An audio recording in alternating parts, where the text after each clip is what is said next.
Mothership RPG is a sci-fi horror game played by adults and contains content intended for a mature audience. The game addresses dark and difficult themes that may be uncomfortable or upsetting to some viewers, including, but not limited to, violence, gore, strong language, body horror, drug and alcohol use, loss of autonomy, and sexual content. The game also contains depictions of mental illness, trauma, stress, and panic that may not be suitable for all audiences. Our players have discussed their zones of comfort at length, and we have safety tools at our disposal. Please use caution when viewing, and be sure to take a break from the game if you feel the need.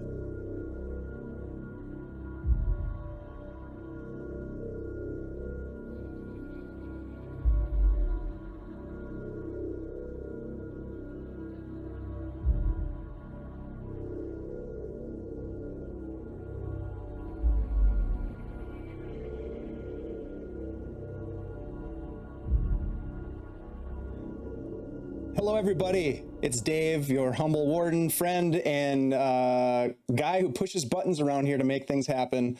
Welcome back to the Superior Adventures Guild. Really excited to jump back into an exciting, terrifying, hopefully, game of Mothership with my friends. I just want to make sure that everybody who might be checking this out is aware that this is a sci-fi horror game that is played by adults and contains content intended for an adult audience.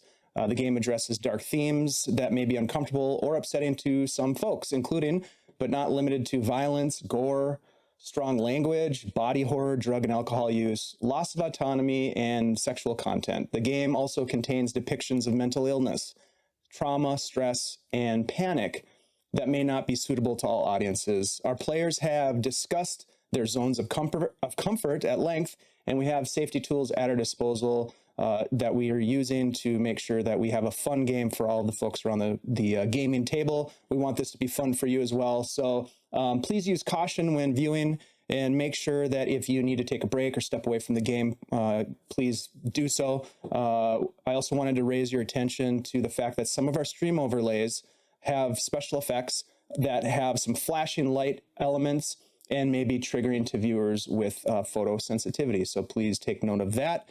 And without further ado, I'm going to introduce to you my friends that I get to play Mothership with every Sunday night. And here they are. Welcome, my friends.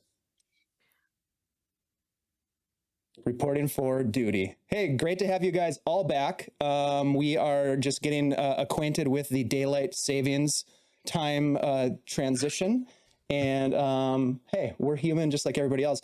Except for, I'm not going to tell which one of us is not human, because we'll find out, possibly, if this is revealed. In the meantime, let's go around the virtual tabletop here and introduce ourselves. Please tell us, my friends, who you are, where we can find you on the socials in real life, and then who you're playing tonight. And if you don't mind sharing a little bit about your character backstory, I think we discussed sharing one of your most fondest memories that you kind of crafted specifically for this game. So I would like to this week kick off the introductions by going to Tim first. Hi, Tim. Hey, I'm Tim. You can find me at Blackmore Flan on Twitter. You can find me on Discord on a bunch of different channels. Apparently, I didn't really count them until a few minutes ago, and there's a lot. Anyway, I'm around. I'm playing RT. He's a grease monkey. His fondest memory in a very bleak life is he was in a maintenance pit servicing a shuttle, and he saw the most beautiful woman he's ever seen in his life. And she locked eyes with him for what he believes was that special second before boarding the said shuttle. It's also tied to his worst memory. So, yeah, what happens after that is the worst memory. So, anyway, Oh, gosh. yeah, he's just in awe of a beauty that is out of reach, and We've all been there. Yeah. That special moment. Gosh, RT is kind of a softie. He was putting up some spice last week, but he's a softie at heart, and I can't wait to just destroy that. But before we get to that, let's move over to Adrian. Hello, Adrian. Welcome back, my friend. Hello. Glad to be here. Hello, everyone. My name is Adrian. I go on the internet on Twitter and Twitch and Discord as at Sly Sparrow. I'm an actor, producer, and tabletop role-playing gamer. So please, let's reach out and start some great conversations. My character tonight is Dimitri, which is the pilot of the ship.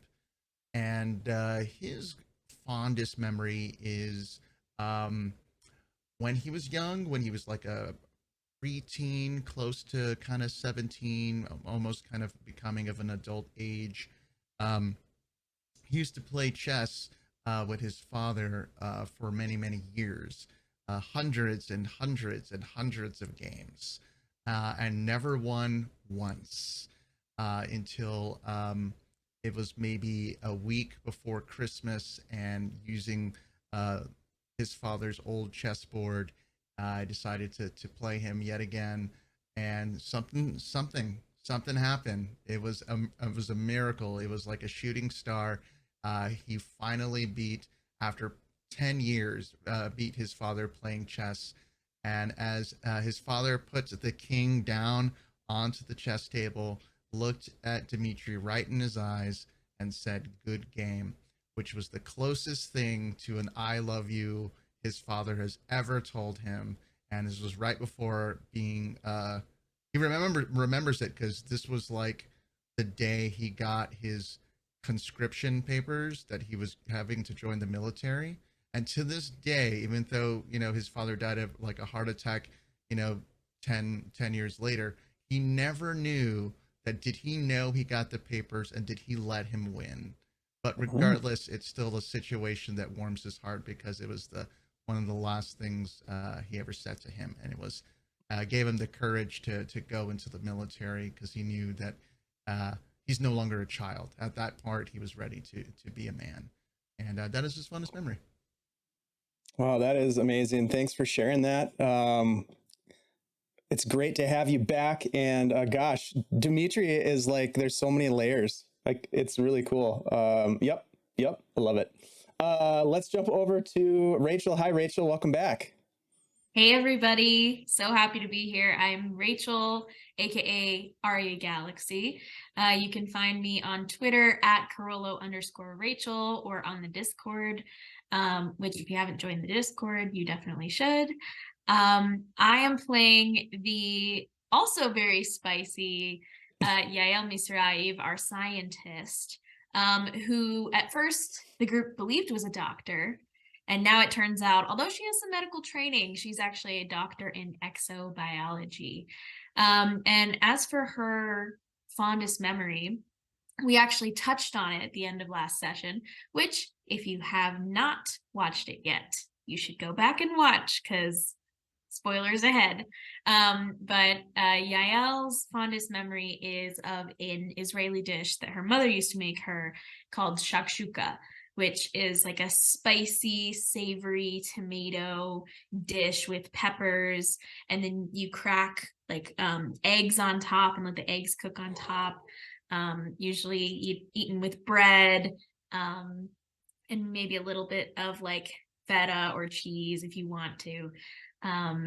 Super delicious. But she had this, and the reason it's so significant to her is because her mother was a biologist and grew the plants on the place that they were living. I don't think we established, it was probably like a ship that they were living on temporarily, or maybe like a station somewhere, but it wasn't on a planet. It was like growing plants in space, and they'd grown most of these spices themselves, and so it was such a special treat for her to make them. And it's rare to find spicy, delicious food like that when you're working for a corporation like Green Star. Who knows what the hell they feed us?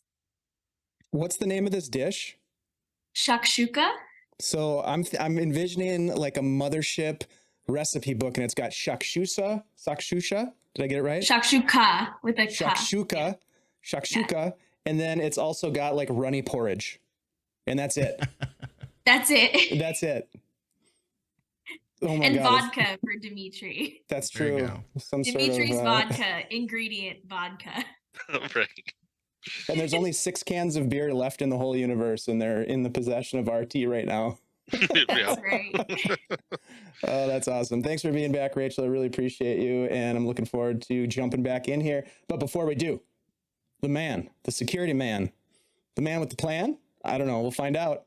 Hi, Kev. Hopefully. How are you? Hi, good to be here. Good to be here. Hello, everybody. Thank you for putting up with our late start. I am a moron with data savings time, but I'm here to rock and roll with these fine folks. Fine. So yeah, I'm Kevin, as Dave just mentioned. I'm found online at the socials at KevRan Games, and I am returning as Corporal Kenneth Hayes, who is the security leader of the team to make sure we get back in one piece. He's had a really good relationship with RT. We're really close buddies. Dimitri and I owe each other a debt from a previous time of some wartime stuff, and Yael is she's there. They are definitely seeing eye to eye. But Kenneth is a man who is very noble. He believes in the cause wholeheartedly, but he's not without his own little problems. But luckily, his fondest memory sprung from that dark of his past. Specifically, his fondest memory is that when he was a boy in his mid-teens, one night he and his younger brother David, who he called Davy, snuck out in the middle of the night out of their home once their father had passed out from his drinking, and they made their way down to a nearby corner store that was there. Behind the corner store, I should mention it was cold this night. It was fall, and they had forgotten their coats in just a need to get out. Davy had actually forgotten his shoes, so the two of them made a point to borrow Kenneth's shoes back and forth over the hours that they were out. And they made their way down to a nearby lake that was there behind the store. They found an old fishing rod that someone had leaned up against a pole out there, and they proceeded to cast off several times over the course of the night. And the two brothers just really reveled in the fact that they were out there on their own. They were free. They were able to do what they wanted to do. And in that fond memory of casting into that dark, cool water, eventually it got to the point where Kenneth let Davy wear his shoes because his brother needed them more than he did.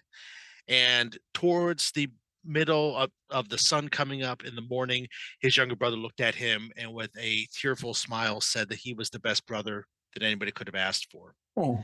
And in that moment, the two of them had just kind of been their own people and had seen what else was out there. And it was just a nice little respite. And he thinks about that, especially when he deals with other people. So Wow. it's a bittersweet memory. Perhaps. Yeah, I'm getting a little emotional. That was beautiful. That was wonderful. That reminds me of these summers in northern Minnesota, running around in the woods and fishing. And as a kid, I totally get it. You drew me in. Thank you for that.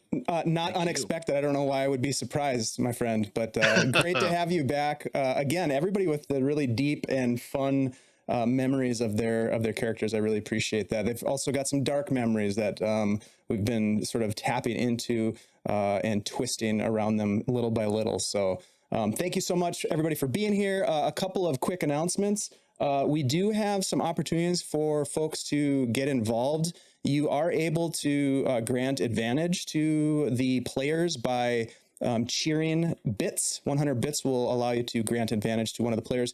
I think if you were to grant it to me, I would probably just use it as an opportunity to give someone stress at an opportune time. So, but I think the players will probably need it more than I will.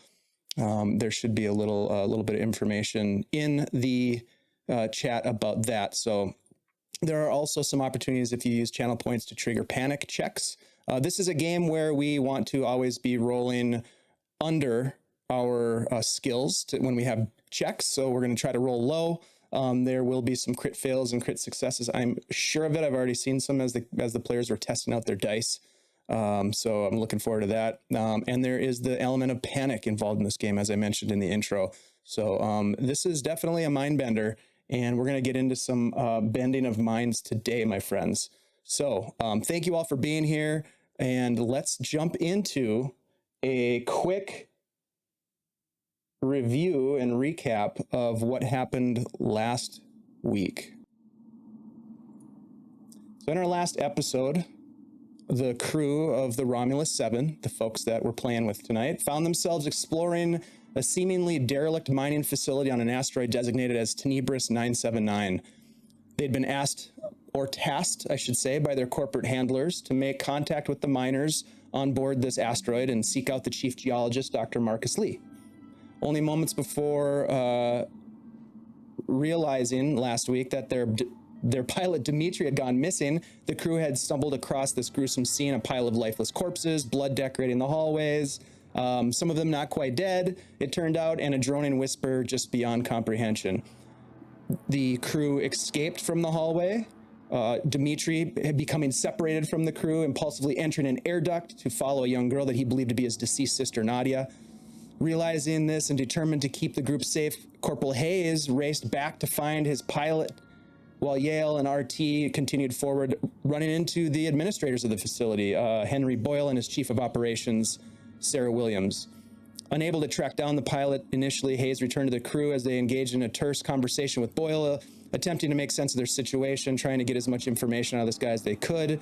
The stress was sort of boiling over, palpable tension closing in, but the crew, with the help of the chat, was able to focus and pull themselves together, calm themselves, relieve a bit of their stress, and try to figure out what the hell was going on. Yael revealed that the nature of her mission was to seek out Dr. Lee, the chief geologist of the facility, and courier some sort of information back to Green Star Corporate Command. Unfortunately, Boyle informed the crew Dr. Lee had been rendered unconscious under peculiar circumstances and was now in a coma. Dimitri, meanwhile, is traveling through the air ducts, finally emerging from the ducts, wielding his shotgun, which he affectionately refers to as Mother Russia, and confronted two blue jumpsuited mine workers who led him back to the party under duress, but they attempted to be as helpful as possible so as not to end up with a gaping shotgun wound. Taking the moment to collect themselves and imbibe a bit of bourbon, which I think RT was particularly excited about, the crew learned of the tensions between labor and management after a mining accident that had occurred, resulting in the death of a large number of miners. And it was a collapse that had occurred right after the discovery of a strange monolith inside the active deposits where the mining was taking place. Dimitri and RT then headed off to get the ship repairs underway. They had, again, sort of crashed into some of the ridge lines upon their initial approach to the facility, and they needed to take care of that. Yale and Hayes kind of held back a little bit to speak with Boyle, who revealed that there was a strange monolith or artifact that had been discovered in the mine. Labor had been unwilling to continue work after the collapse. There was sort of this tension between management and labor that was boiling over itself. There was an uptick in violent infractions among the workforce, and it seemed as though the facility, I actually wrote this down, was like a swollen, pus-filled abscess ready to pop. I don't know why I said that.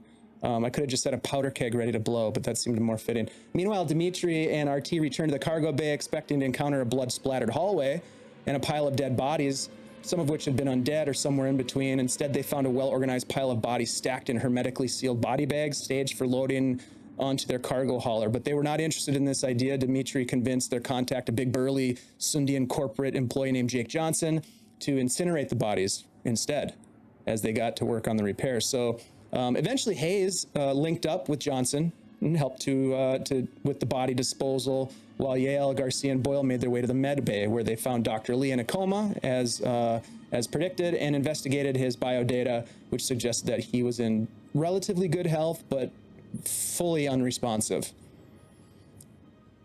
Then they moved to Lee's laboratory, where they found themselves in the presence of a large tablet-shaped rock, the monolith, standing over 8 feet tall and covered in strange asymmetric runic script with no real reference to any known language. They were examining Lee's notebook. That Yale found a flashlight, and there was some indication that there was a photosensitivity of the surface of this rock.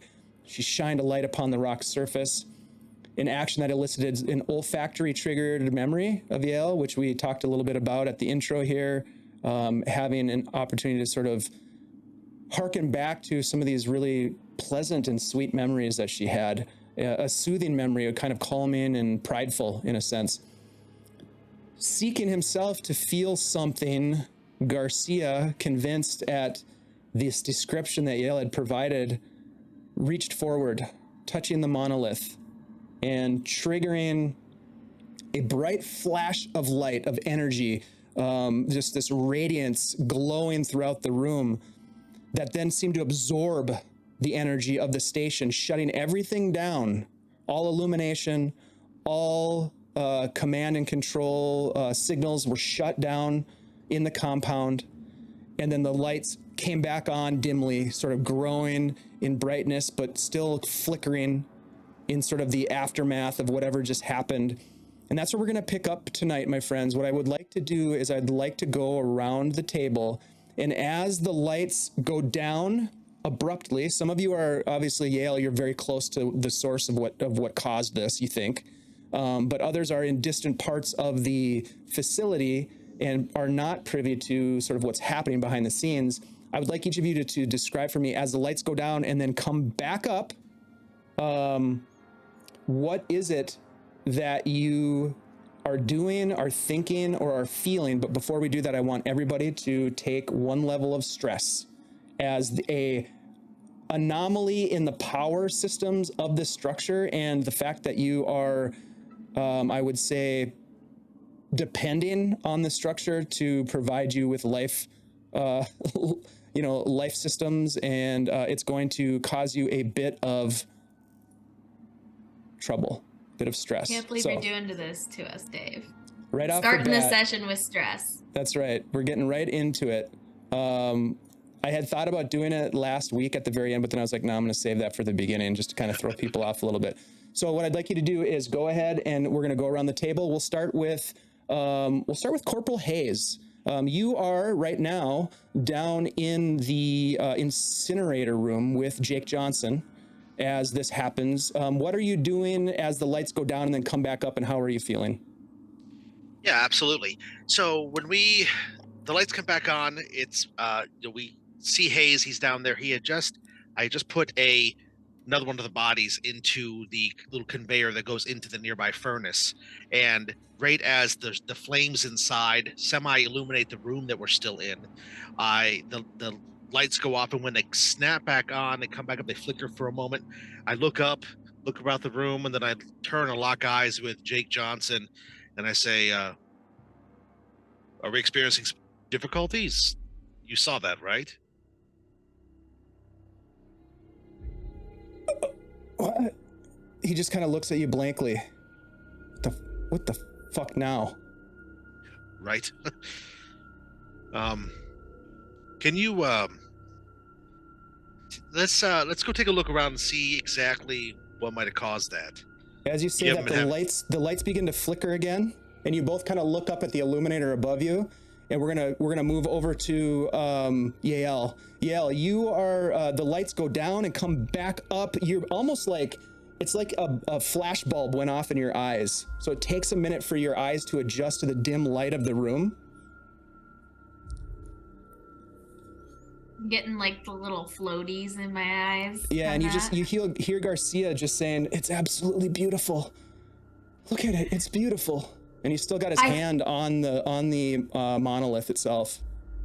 Yeah, I think where we left off last time, I was like I was trying to stop him, but it was too late kind of thing. So I think with that momentum of trying to stop him, I probably would be trying to like grab his collar to like yank him back. Okay, so your instinct is to kind of move forward, and it's probably fueled by some sort of training that you have and that sort of thing. And we're going to come back to this because I like where this is going. In the hangar, meanwhile, the lights go down and come back up, and we've got RT and Dimitri in vac suits working on sort of the final touches of the repairs, and then preparing themselves to make way to the comms array. What happens to you two as the lights come back on?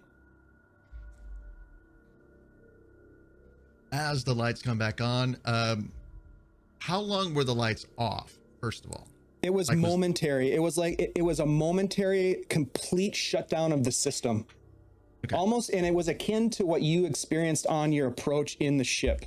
Right. So as the lights come on, Dimitri will begin to will lunge and grab towards RT. Now I'm probably standing behind him because I was watching him do some spray paint arts on the ship. So I will literally just like kind of like grab him, like arms around under the arms. What was that? Oh, and I would just hold on to him, just like.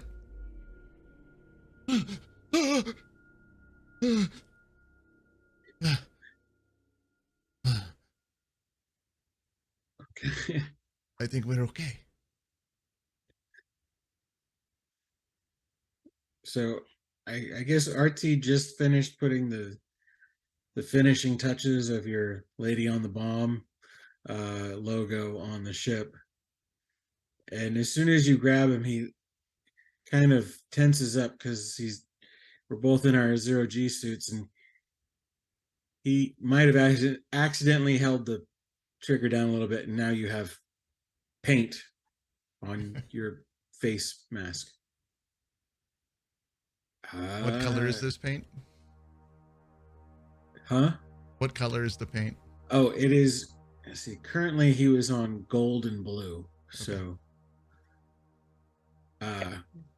You're putting the finishing touches, RT, on the side of the ship, right? With your spray can, and that is when the lights begin to flicker again, as if they're struggling. The lights go out momentarily. They come back on. They go out.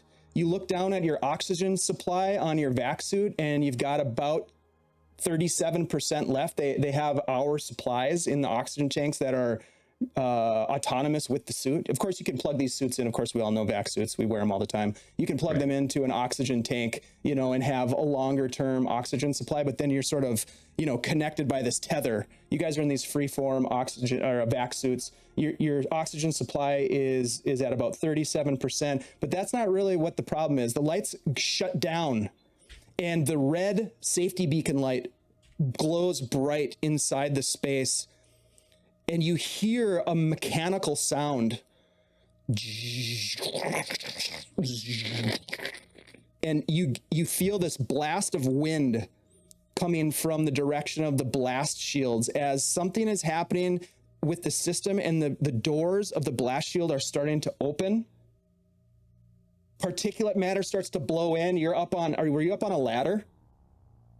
I had just come down from the ladder. Okay, luckily the ladder flies down and like drops next to you. It hits the ground. It's dark. It's dim light inside the hangar. You feel the wind and the particulate matter blowing in. What do you do?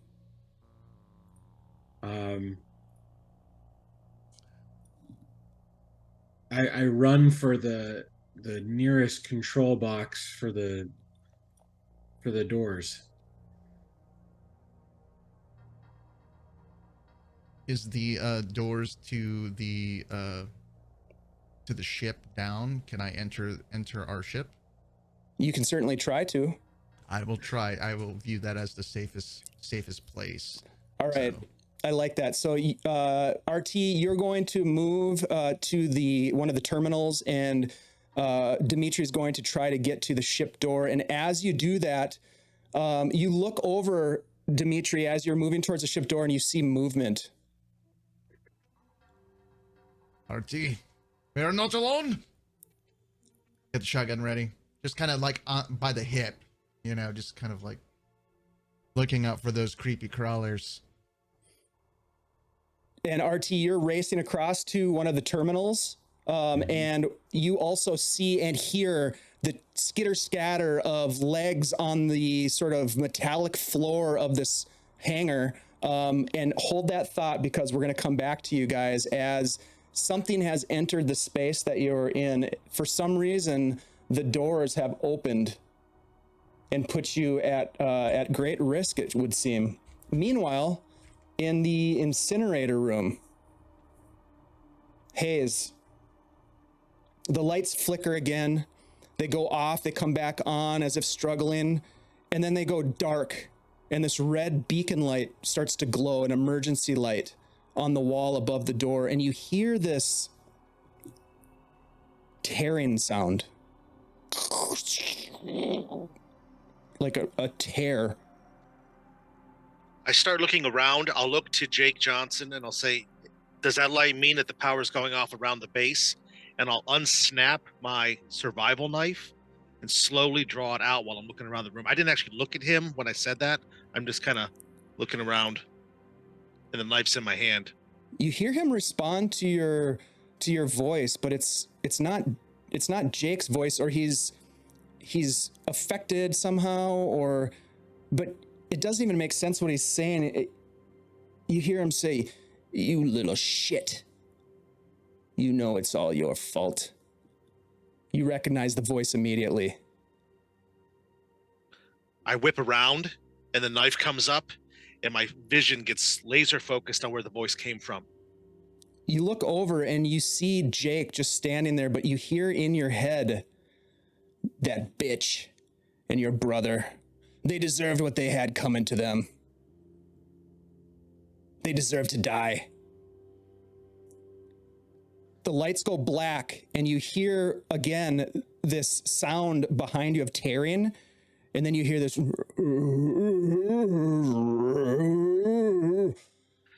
Hayes whips back around, and he looks through the bags of the bodies. All right, hold that thought.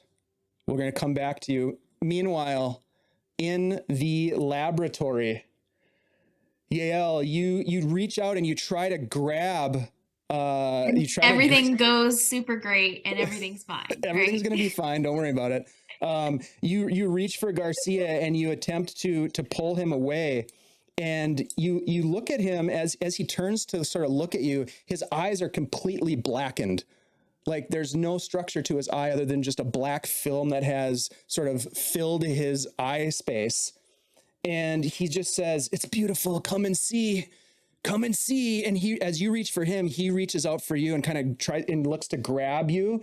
You can see behind him that the glyphs in this dark sort of red glow from the emergency beacon, you can see that there are these glyphs on the surface of the monolith that are like vibrating, and there's this cracking sound.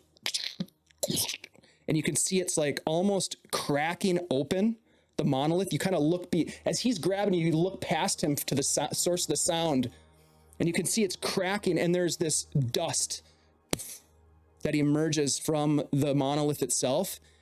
And it's not just like dust like you'd throw in the air, you'd sweep up when you're dusting the house. It is dust with some sort of motivation or goal, because it forms this strange dust-like tendril, and it just weaves through the air as it goes in. And Garcia's looking at you, reaching for you, and he just takes this deep breath, and these tendrils of dust just right up into his nostrils as his eyes just glow with this blackness. And he reaches for you. What do you do? I think once I see like the black ichor ink like in his eyes, I just start reeling backwards, and as fast as I possibly can to try to get back away from this thing, whatever it is that's not only breaking apart in front of me, but also Garcia himself. I think Yael would be frightened of him like this. As you look at him like this and you're trying to back away, you almost see like something in his eyes of like this horrific battlefield, the like just this sorrow and death and pain. In Yael's mind, what does that look like? I think Yael would see that, and like the panic would take over for her of like backing away, because she remembers a moment on the battlefield where there was a young man with a similar look that she wasn't able to save.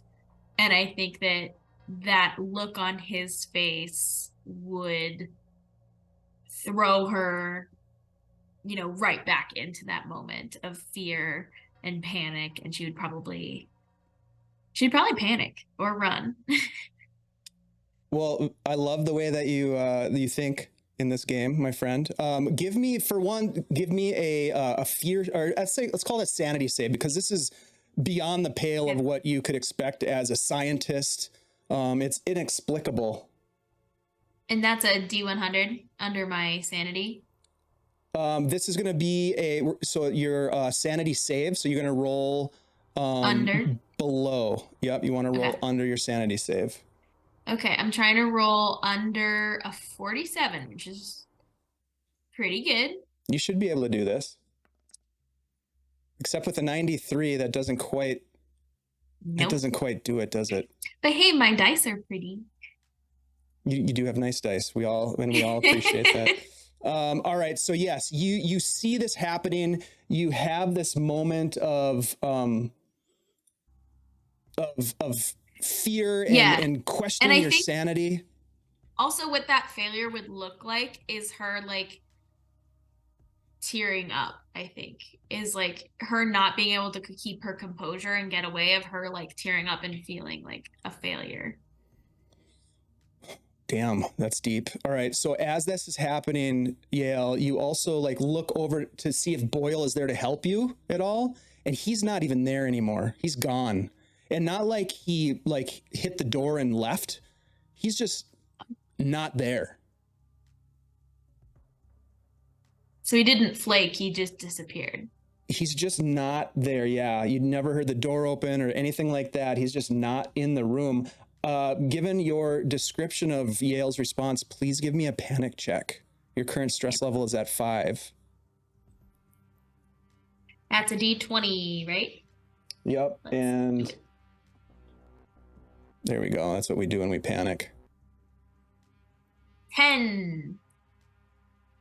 All right, so you manage to maintain some level of composure, and you're kind of running through in your head like what's reality and what's not. You're able to kind of stuff that panic down as best you can.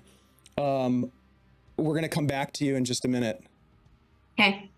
All right. So I'm terrified. I'm just gonna be hiding like this.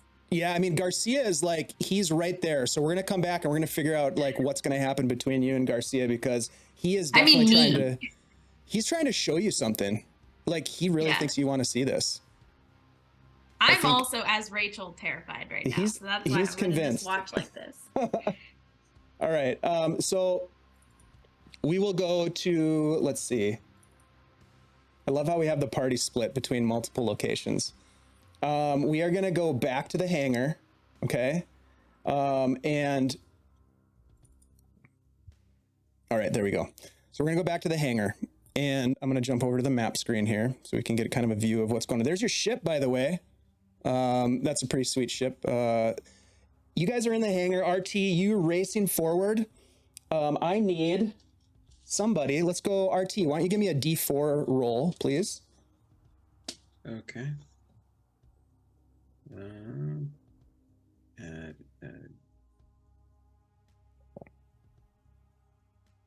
Now this map shows the cargo bay like brightly lit and, very everything's visible and that sort of thing.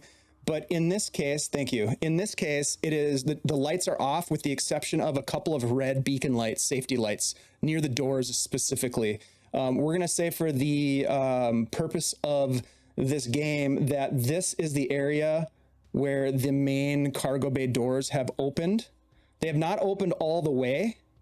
They have opened just enough where, Dimitri, as you're heading towards the ship's entryway, you see coming out from that doorway something that you've seen before. You see these crawlers emerging. Let's see. Niet. You don't like that. Niet is right. And where is the door, the opening to the ship? The door is going to be right under the bow of the ship, so right up in the front. So that's going to be right here. Okay. It's kind of like a gangplank that kind of drops down, and you're able to walk in underneath where the control, the pilot sort of the bridge is on the ship. That's the word I'm looking for. Oops. All right, so All right, so everybody, so RT and Dimitri, give me speed checks, please, as these creatures emerge. And I'm going to show people what these things look like a little bit better here. If you guys recall, we had been up against these crawlers previously. That's a fail. 69, But it's dude. a nice roll. Yeah, that was nice. You guys remember these friendly little creatures from the surface of this asteroid, right? Man. Yeah, the ones that we killed with a forklift. Definitely. Yep. Well, there is a forklift in here. Are we supposed to roll higher or lower again? You want to roll under. Yeah. No? Yeah. No. Okay. So that's not good, guys. So that means because you failed, that means that the creatures are going to get a chance to go first. And Tim, you would roll a 2, correct, on the D4? Yeah. Okay. Well, that's good. It could have been a lot worse. Nevertheless, it's not great. So these things are going to race forward. First of all, Dimitri, 2 of them are going to race towards you as you are like starting to take off running. We'll say RT, as you were taking off, you probably got to about right here, and there's a third one running towards you. As they head in your direction, I probably had my dice out here. They are going to attempt to attack you. These are indeed what you saw earlier, the crawlers. Now, I will say this. Given the fact of what's going on, I do want you guys both to make fear checks.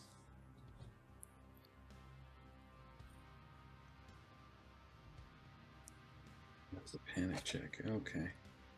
Yep. So you want to roll under your fear.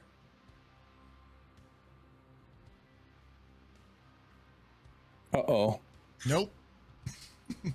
Dimitri, unfortunately, did not. What about you, RT? No. No? This is how it starts. Yep, this is how it starts.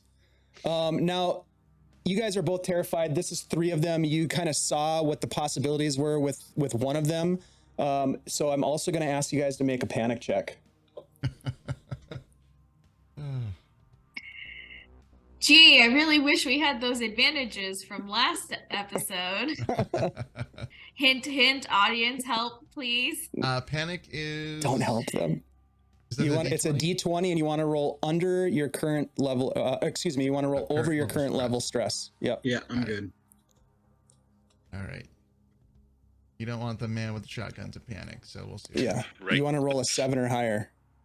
Ooh, nice. Okay. 8. Oh boy. Yeah. Oh boy. So close. All right. So you guys managed to just push that panic down in a way. But they are going to come in and attack you. So here we go. This is going to happen. So these crawlers rush in first at you, Dimitri. And I actually have it on what they're going to do is based on a roll. So I'm going to roll to see what they do. I figured that would be probably a good way to do this. So here we go. D6 roll. Does the vac suit give me better armor? Yes, the vac suit does give you armor. Let me just pull that up here. I think it is... I don't know if you have that written down on your character sheet, but let me bring it up. 'Cause I had the... I think it's a 2 maybe armor points. It's 2 or 3. I think it's 3, but it might be. Is it 3? Okay. I think. I could be wrong. Of course, I don't have that up It's all right. now. It's only my life. It's okay. No, I'm gonna bring it up. Let's see, where is it? Player Survival Guide. Dude, this book is so cool. I love the artwork on it. The artwork is nice. It's slick. Okay, so vac suit is going to give you. It is a 3. Okay. Sweet. Yep. So you kind of understand how that works. So if you take damage in this game, the way that it works is that the armor points soak damage. Now the sort of side, the kind of the side thing on that is that the armor will also be rendered worthless if it takes more than that armor point total in one hit. So let's say you have the 3 and you take 4 damage. Well, it soaks up 3 of those points, so you only take 1, but now the armor is depleted and done. Now, when you're in a vac suit and you're in a area with low atmosphere, that can be a big fucking problem. That could be Dimitri. a really Yeah, big right? fucking problem. Yeah, that can be not good. I don't think there's any can in this. It's not a big great. fucking problem. It's not this great. is about to go from It's not great. So anyhow, that's kind of how that works. So you've got the vac suit on. These 2 creatures are going to run in, and the first one is going to make a. Okay, this is not that bad. It runs up to you as it's waiting for the other one, almost like kind of a pack sort of mentality, and it just kind of gets down and it kind of growls at you and just kind of looks at you menacingly. I need you to make a fear save. Oh. It's fine. It's fine. This is so stressful, and I'm not even the one rolling. No, I think I made it. fear. Wait, yeah, fear, right? Fear Yeah. panic. You made it. Fear save. Fear save. Oh, I'm sorry. No, I was rolling for panic. Sorry, wrong one. Yep. D100. 56. Is that how does that did not work make out? it. Oh My fear's no. Okay, so you 37. take another point of stress. Oh boy. That's not good. No. As this thing runs up and it just kind of menaces you. The second one comes up, and this one lunges forward and is going to take a bite at you. So I'm gonna make an attack roll, which is the combat roll of the creature. And if it hits, you are able to make a body save. Okay, so let's see if it hits first. That is a 19. Ooh. It does hit.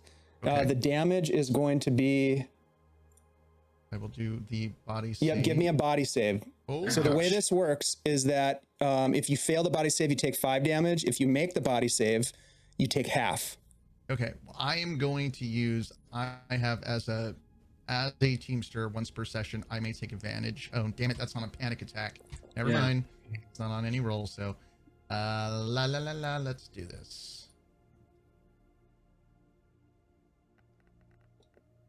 Oh my gosh. I'm rolling really high.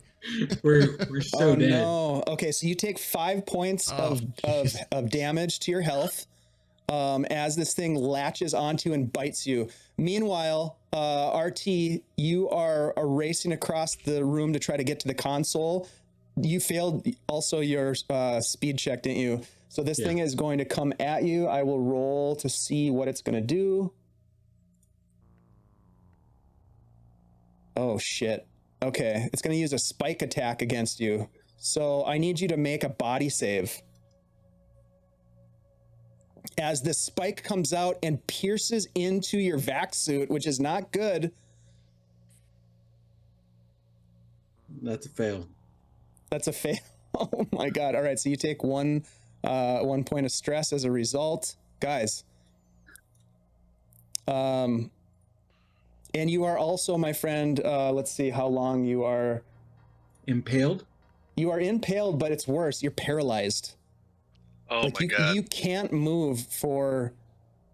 Oh, goodness. 10 rounds. That's not my bad. God. I rolled a 10. All right, so basically, this is going to fall on Dimitri to figure some shit out, okay? Bye, everybody. So before we switch over to one of the other scenes, Dimitri, it's your turn. What do you want to do as these things are on you? By the way, you've been bit through your vac suit, and you can hear this.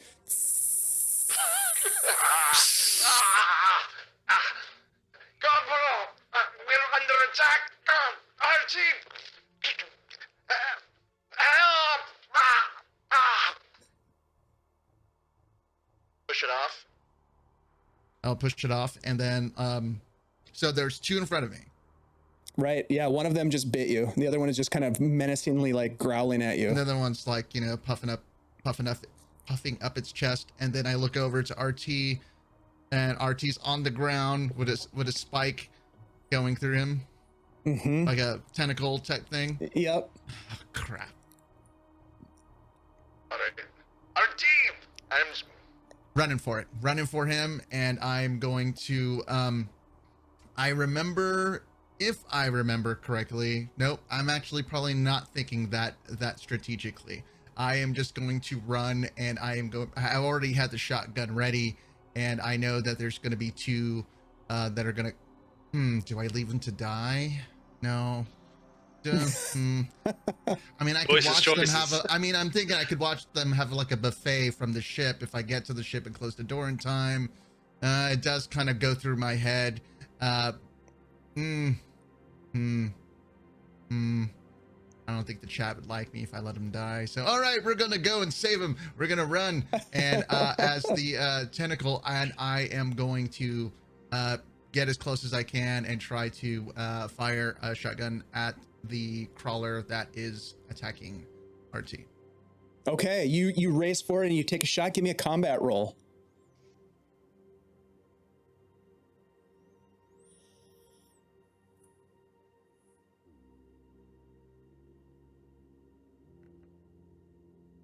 Ooh, that's close. 41. I made it. My combat is 46. Nice. All right, give me a damage roll as you race forward. You blast this thing. Come on, roll high. And damage for the shotgun. It is, I think, I have that right here. I think it's a, oh yeah, I do have that. Combat shotgun is, actually, it is 1 wound. Oh. You don't even roll unless you're at long range. So, which is beautiful. So you race across here, you race forward, you take a shot, you do 1 wound and just totally obliterate this crawler. It is minced meat as you blast it and it drops to the ground. And you succeeded in your attack. Nicely done. What do you do? I looked down and I noticed that RT still hasn't moved. I look down to my shotgun and realize I only have 2 shells left as I look over my shoulder and see 2 crawlers heading towards me. Oh shit, you only have 2 shots left? I'm sure it'll be fine. I'll be fine. Just better make them count. Yeah, just don't miss. All right, so you race up, and what's your intention with your next round? Just so we can kind of do a little bit of a foreshadow of what you're going to do next, and then we're going to jump over to one of the other groups. Well, I will grab with 1 arm and try or get in front of RT, like wake up, that kind of thing, and just kind of have the shotgun ready. I'm kind of standing over him, trying to make a good scene for him as he will avenge my apparent incoming death. Yeah, and just to kind of further set the stage, both your vac suit and RT's vac suit have been punctured, and there is still this howling wind and particulate matter that's sort of like flooding into the space, which would suggest to someone who is tactically minded that perhaps more of these creatures could race in at any moment. We gotta close this door. Okay. Or close the door or get your ass out of there. One or the other. All right, so let's go like this. Let's jump over to the incinerator room where Corporal Hayes is. The lights have flickered out. You had looked over, you had heard this voice in your head, kind of berating you and like harkening back to something terrible in your past. First of all, what does that make Hayes feel like in the moment? There is a mixture of fear and anger, just blood red rage that starts to fill Hayes in that moment when he hears the man's voice. He knows full well that that voice shouldn't have any power over him, but it does, even though the voice belongs to a dead man at this point. And he grits his teeth though, because he hears that sound behind him. And when he whips around to look towards the bodies in the bags, just to see if there's anything going on there, he tries to shut that voice out. But he's definitely, his anger is rising a little bit. Do you care to share with the fellow players here and anybody who might be watching where that voice is coming from and why it's so significant? Of course. In that moment, I hear the voice of my father. It's angered. It's It's got a mixture of a rasp to it from years of working in the mine, as well as it is slurred by heavy volumes of alcohol. These yelling matches, these screaming, this abuse, I guess you could say, is not a stranger to Hayes in his youth. But he's been gone from home for a long time, and he didn't think he'd have to hear that voice again.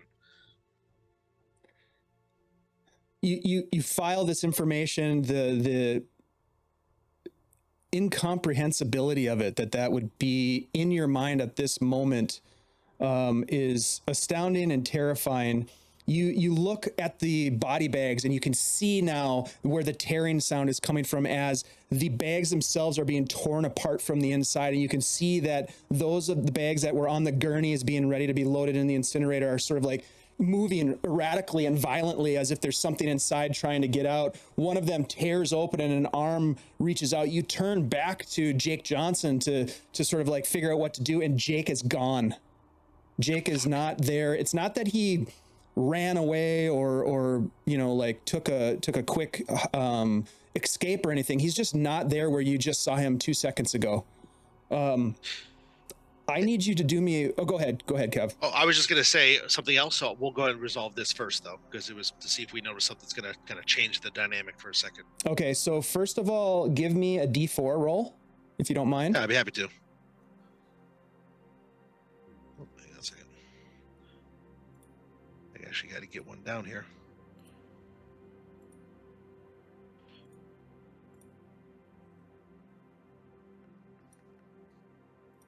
It's a 1.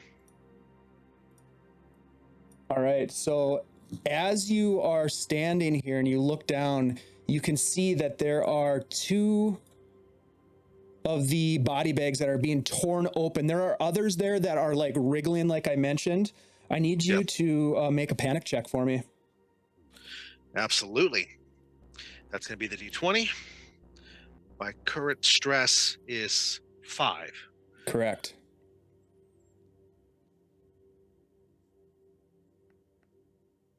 Oh, that's not the right die. Why does that say that? Oh, it's a 6. I see. It's upside down. I thought it was a 90. I was very confused. Oh, yep. But it's a 6. It's a 6, which is one above my 5. All right, so you're okay for the moment as these creatures start to emerge from these body bags. I need you to make a speed roll, please. Yeah. My speed is a 33. Speedy. 20. Which is under. Is it a 20? What did you just roll? It shows on my screen it's a 20. Oh, when you roll the D10s, roll the one of them that has the 2 numbers on it and one that has the 1 number on it. I think you rolled No, that's what it has on it. Oh, for some reason it looked all right. So it looked like 2 10s to me. Yeah, a second. Let me adjust it. 1 second. Just in case. Yeah, that one's got a 10. It was 2 10s. You can click on the dice and it'll show you what their numeric value is. Yeah, it says 1d10 x plus 1d10. Oh. Roll my other ones that I have. So that one's a There fail. you go. Yeah, that's not as good. All right, so you rolled one that was better, one that was under. Let's split the difference. Roll one more time. I'll give it to you. Okay. I don't know why it looked weird on the last one. So merciful tonight. Yeah, I don't know. Yeah, it says 1d10x plus 1d10. Let me roll it again, see if it does. Yeah, it's a 46. 46 this time. Yep. But it's still a fail, but. All right, so that's not good because these things emerge from these body bags and they are going to converge on your position. Okay. Here we go. They come in. Now, one of them is going to... Well, let's see what they do. I have to roll to see what they do because that's the way I set it up. So in this case, they have 4 different options available. Here we go. We just had a bunch of advantages roll in. Ooh, advantages! Very nice. Thank you very much. Thanks, Lee. Looks We're like sorry everybody's for got the an mean advantage. things. We're sorry for the mean things we said about Canada in the first episode. We take That's it back. true. Well, do we though? I know I compared don't it know. to Putin. It was terrible. Feel really bad about that still. I just rolled a 1, so that's not great. So the first one is going to come in towards you and is going to try to grapple you. You got it. So I'm going to make a combat roll.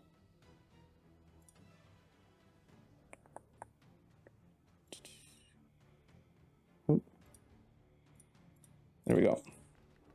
Combat roll is going to be a 14. That's successful. You can, however, attempt a body save if you'd like. Yeah, I'll make a body save. Yep. Now my body save would be a 27. I'm trying to roll under. Probably not going to happen. 45. Nope. Nope. Okay, so it grabs you and it holds you in place. Now, on your turn, if you want to try to escape, you can make a strength check. That's your action. You can still move, but you'll make a strength check against your strength to try to break that grapple. The other one is going to come in and do something. Let's see what it's going to do. There's 4 options that it has. It's going to do a 2.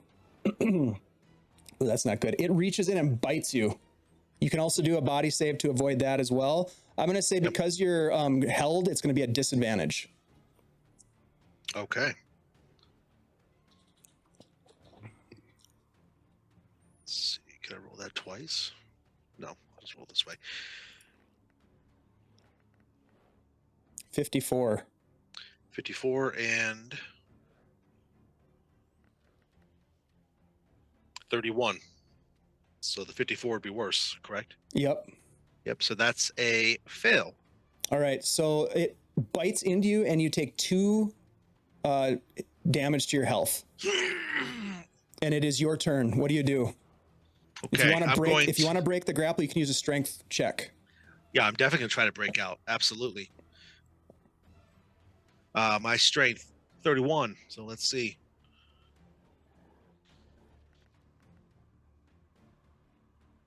I just fail. That's also considered a critical fail. Critical fail. Yeah. So I do need you to. And unfortunately, we have to use the advantage before we roll. I forgot all about that. But Yeah, thanks, and Bleak. I know I have it in my back pocket still, but How I is need you your to make a- strength so low? my strength is a 31. Yep.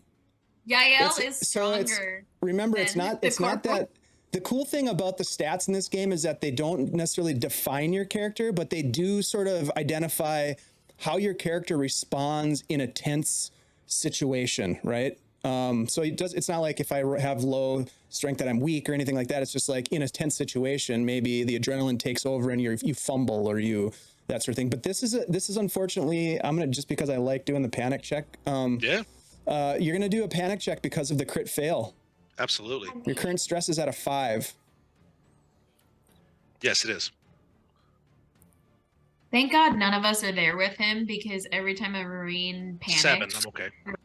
I'll take fear. Yeah, that's right. It's bad when a No. Marine panics. Thank God none of us are there. Yeah, you maintain your composure to some extent. You are unable to break away from this thing, which is not good. Not even kind of good. We're gonna come back to you in just a minute. We're gonna jump over to.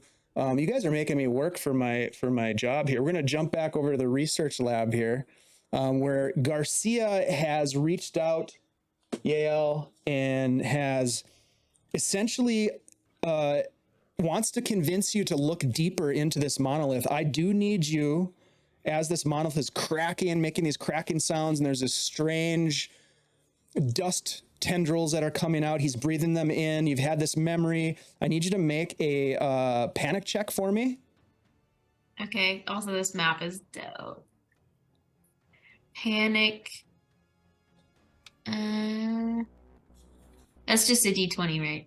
Yep, D20, you want to roll over your current stress level, What's my which current is you're stress currently level? at 5. Okay. Here we go.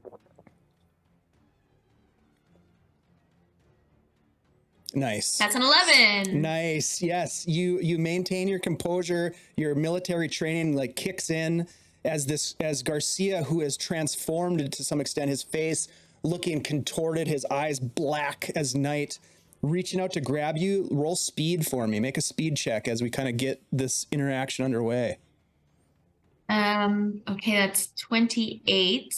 Yael is stronger than the corporal, but she is quite slow. But I just need everyone to know that she's stronger than the corporal because it's very important. Even though you just explained how that's not actually how it is, that's how it is. In her mind, it is. Yeah. Okay. Exactly. Here we go. That's a fail. That's a 33. Oh, you know what? When it's a double like that, a 33, you know what that means? That Crit means fail in panic my check. speed. Panic So- I just want to point again. out that I rolled a 33 too. Oh shit. The threes are coming Yep. for us. Yep, they certainly are. All right, here's another panic check. Come on. Oh, you guys are so lucky. That's a 19. Yes, nicely done. Nicely done. So again, the panic sets in as you fumble for a moment, hesitate, as Garcia transformed is going to reach out and attempt to grapple you. So I'm going to go ahead and roll a combat check here. Garcia's Garcia. looking like he needs to moisturize. Yeah. Yeah. Let's get some props. 100%. Yeah. He's got some scaly skin Very going on scaly. there. So a 29 is a success for Garcia. You can roll a body save as a response to try to give yourself some advantage on your next roll for this grapple. So we are trying to roll under a 12, everybody. Your body is a 12? Uh-oh. Wow. How is your Yeah. body so low? Yeah, aren't you a captain? Like, Yeah, Captain. Jeez. Yeah, it's Yeah. because my mind is so sharp. That's it. Oh, that's a 6. Oh, nice. Oh. That's a Okay. success. Nicely done. Nicely Nice, done. nice. Thanks Wow. for everybody doubting me because that made it so much easier. And Well, if there's so one much thing Yael knows sweeter. how to do, it's to rebel. So there we go. yes, that it the fits her system. so well. I love that. Okay, so here's the deal, Yael. On your next turn, if you decide to break the grapple with the strength check, you'll have advantage as a result of that awesome body save. Okay. So I'm actually, blocking with my elbow. yeah, right. You kind of get your elbow in there. It's your turn. What would you like to do? I'm gonna use my Krav Maga that I've been working on and attempt to break this grapple with advantage. Yes, yes, you can. All right, here's the first one. We are trying to beat this is strength, so we're trying to be a 32. Okay. So that's So, a 77. Not that crit fail. And that is an 8, so we're gonna take the 8. Yes. Yes, you want the 8 instead of the crit fail for sure. Yeah, you break the hold that transformed Garcia has on you. You do have movement as well. If you want to, you could move to the door of the laboratory. You could move anywhere within the space of the laboratory itself. The image that we have up on the screen is just sort of a representation for just to give us a little bit of a vibe. So don't worry too much spatially there. But I you can can't, just like- tell me what you want to do. I can't like throw him when I do that. Well, so you already took your action. So if you wanted to, Okay, you so could. then I just have to move. You have a movement, or you could like prepare yourself for more combat. That's up to you. I mean, also there's this dust spreading through the room, right? There is. The whole room is filled So- with dust. So I'm gonna head for the door because if it was just me and Garcia, I think I could take him. But with that dust, I don't know what that is. I don't want to breathe that in. Can I like cover my nose and mouth as I run?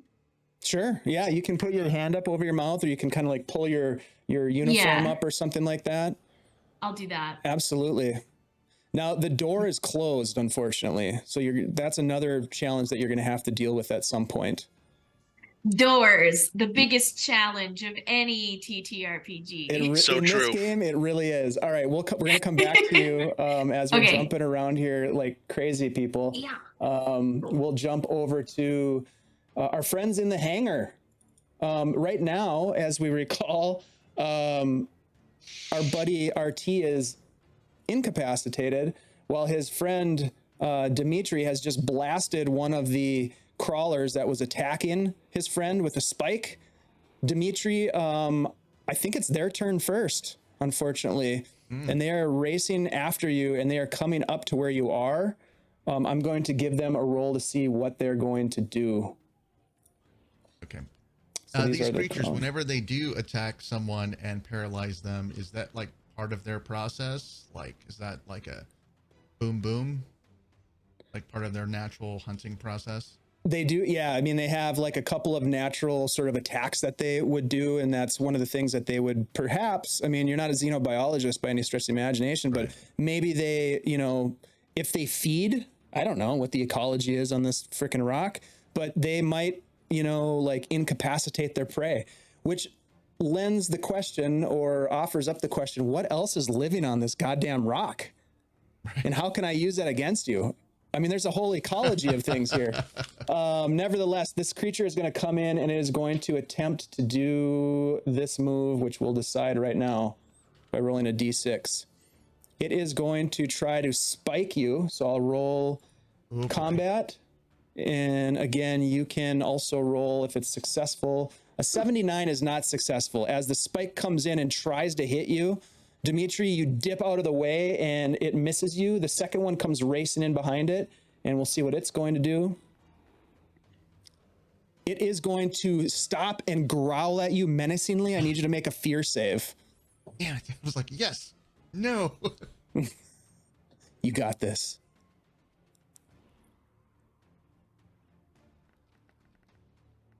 Uh-oh, you don't got this. Oh no. Your stress is up to 8, my friend. Just FYI. Set up to 8. Yeah. It's been a very stressful day. It has. Second half of tonight's session, we're going to teach you all how to make characters in Mothership. It's going to be great. Fortunately, my friend, it is your turn. So what would you like to do, Dimitri? You've got these 2 creatures on your ass, and you've got your friend laying on the ground still incapacitated. What would you like to do? All right, I can obviously tell right now that RT is incapacitated. Do I know where the control panel is that he was heading to? Like, yes, you would recall where that is because you had worked that control panel in the original entrance to the facility before. So yes, you know where that is. It's essentially to the north of this screen that we're looking at here. I'll point it out here. It's like right here. Gotcha. All right. Well, I am going, I can tell when shit's hitting the fan. So we're all going to die unless I close this door. So I am going to make a run for it. And I've got to close it. So I'm scared already. I'm stressed. They're growling at me, and I am going to just leap over his body and I'm going to full run everything I have to get to that button. Yeah, you can get there. Not a problem. You race away from these creatures as they're converging on you and your friend. You make your way up to it. When you get there, you can try to do something. What would you like to try to do? I have industrial equipment. So I'm going to try to, I'm just like, boop, boop, boop, boop, boop, just trying to close the doors that didn't close all the way due to the power outage. Okay, roll an industrial equipment roll for me. And I'm thinking that would probably be, I'm guessing, let's go with probably intellect, right? 19. Okay, that's a success, I'm assuming. Yes. One of the things that you notice as you race up, you can see that the control panel is dark. Like there's no lights to the control panel, but you also know that these things often have manual overrides. And because you rolled so well, you can see that there's a panel there, and you just sort of like smash the panel and it breaks in front of you, and you're able to pull the panel. Now, what are you intending to do with the operation of this panel? To close the blast shield doors or to open the door to the facility to escape? Close the blast shield doors. Because Okay. I don't want any more of the creatures to come in. Okay. Like, even if this is our tomb, at least they're still confined to this place, and there's not more just flooding into the station. So Okay. Let's close the blast doors would be my number one. All right. So with that roll, because you succeeded so valiantly, you smash the controls, you pull the lever down, and you hear the struggle of the doors to close. It's almost like they're jammed open. They just can't quite make it. But then all of a sudden you hear this as the doors close. You breathe a sigh of relief, but that's when you look back and you see these creatures converging on your friend. And that's where we're gonna, well, that was your turn, right? So we're gonna jump over. Yep, we're gonna jump over to Hayes. Hayes, you are back in the incinerator room. Let's jump over to the incinerator room here. Definitely. This is a good challenge for me. All right, so here we go. You guys are in the incinerator room. I think you had failed your speed, right, against these guys? I had, yeah. Yep. Okay, so they're going to take their attacks first. You are currently, are you currently grappled by this thing? I am. I'm grappled by the one of them. Yep. Okay, so number one has you grappled, and it is going to make an attack on you. Let's go ahead and see what it's going to do. I like having a way to roll this, so I don't have to like make the decision on what they do. It's sort of like an AI version. That's not great. Oh wait, no, it's a D4. Here we go. I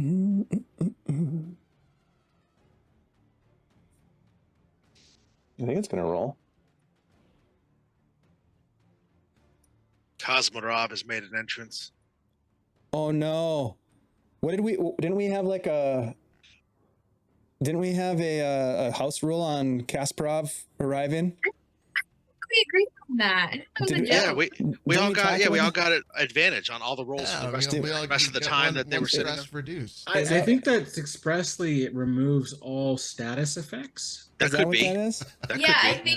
think immediately RT is no longer paralyzed because she's so cute. She's Look at this definitely face. cute. We're not arguing the cuteness of your cat. Kasparov is wonderful. However, I think we identified that when Kasparov arrived on scene that everybody would take a level of stress. Oh wow! I shouldn't have said anything, y'all. You know what it was? That was that move when you were in school. Teacher, you didn't assign any homework. Oh my God, was that you? No, Yeah, that's Was what that just you? now happened. I can't deny her though because she has been very stressed by the move lately, so I had to let her. I bet. Here. So I I'm bet. sorry, Sure. everybody. No, she needs some love, and that's It's absolutely all right. Her wonderful. cuteness is worth it. That's right. It is totally worth it. All right, so I think I rolled a 2. This creature number 1 is going to try to bite you, so I'm going to roll combat.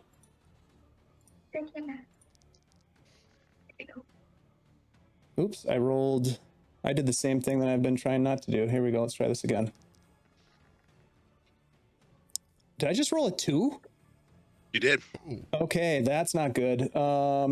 It's going to do damage as it bites into you. These bites are D10 bites. Shit. Roll a body save for me, please. Absolutely will. Yeah. So I struggle against her. I grit my teeth. I just struggle. I try to get the knife in between us. 64. I forgot I had advantage. That is above, so that's a fail. Fail. So you take 9 damage to your health. Which is reduced by 1 because of my armor, like the last one was. But what's your armor? My armor military point rating? fatigues uniform. It's a armor piercing or AP1, excuse me. So those are gone. The armor Yep. rating is gone from those. Yeah, it got destroyed on the last. Okay, so it got destroyed on the last one then. Okay, so so you said 8? 9 total damage. 9 total. Gotcha. Yeah. How is that treating you? That puts me at exactly 0 You're at 0 right now. because I was already injured from before. Yep. Okay. So does that mean you take a wound? How many wounds do you have? I have 3 wounds being a Marine. I have an extra wound above everybody else. Okay, so you're gonna take a wound. Give me a let's see, where is it? There it is. The wound table, which is crazy. All right, so this is a bite wound. Yes. Give me a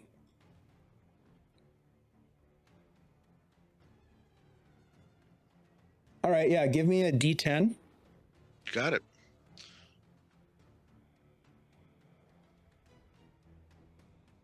You want to roll low. I got a 9.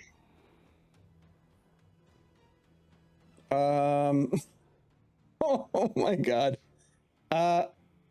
Your throat has been bitten, and a gout of blood sprays across the incinerator room. I'm gonna make a death check for you. Fuck yes. This is not good, guys. Death Wait, check. can you use advantage? Do you have advantage, Hayes? I have one that Bleak just gave us a moment ago. All right. So here's what we'll do. This is not good. I'm gonna make a secret roll. I'm gonna roll 2 Sure. dice.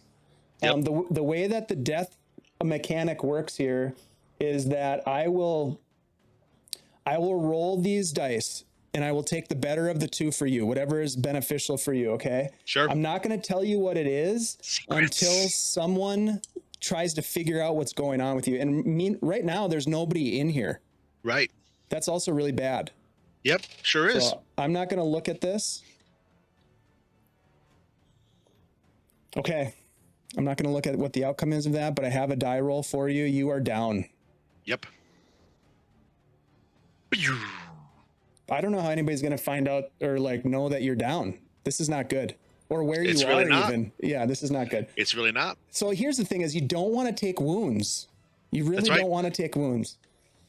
Fuck. All right. Why didn't you just Krav Maga it the way I did? Because that worked. Don't you have military training For or me. something? I do have military training and athletics and an Oh, expert shit. training in firearms, but I don't have a gun. So You know, the dice fucked you. they did. It's Yeah, all right. big time. Yeah. It's how we all play. right. It's how we roll. That's right. We're gonna dive back into the laboratory. Yael, you ran to the door Yep. Yes, I did. to get away from this creature. So we'll put you over here. Yep. Oh my God. Kev, why are you in the dark? Kev's in the dark. Poor guy. So sorry, Kev. We'll take a break here and deal with some of the trauma that's happening right now. But Yael, what do you want to try to accomplish here as you get to the door? This creature who used to be Garcia is like, look, you've got to look at it. It's beautiful. Yael is, I think her first thought, now that she's gotten away from it, is that this needs to be contained. So she's going to attempt to open the door, and if she fails, she's going to attempt to lock them all in. Okay. Yeah. Give what would you roll, do you think? Do you have any skills that would come to bear on this in terms of this roll? And do you have any Well, you have an okay. advantage from Bleak, so don't forget about your advantage.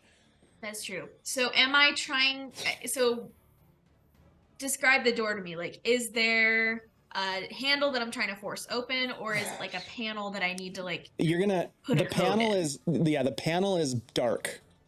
Okay.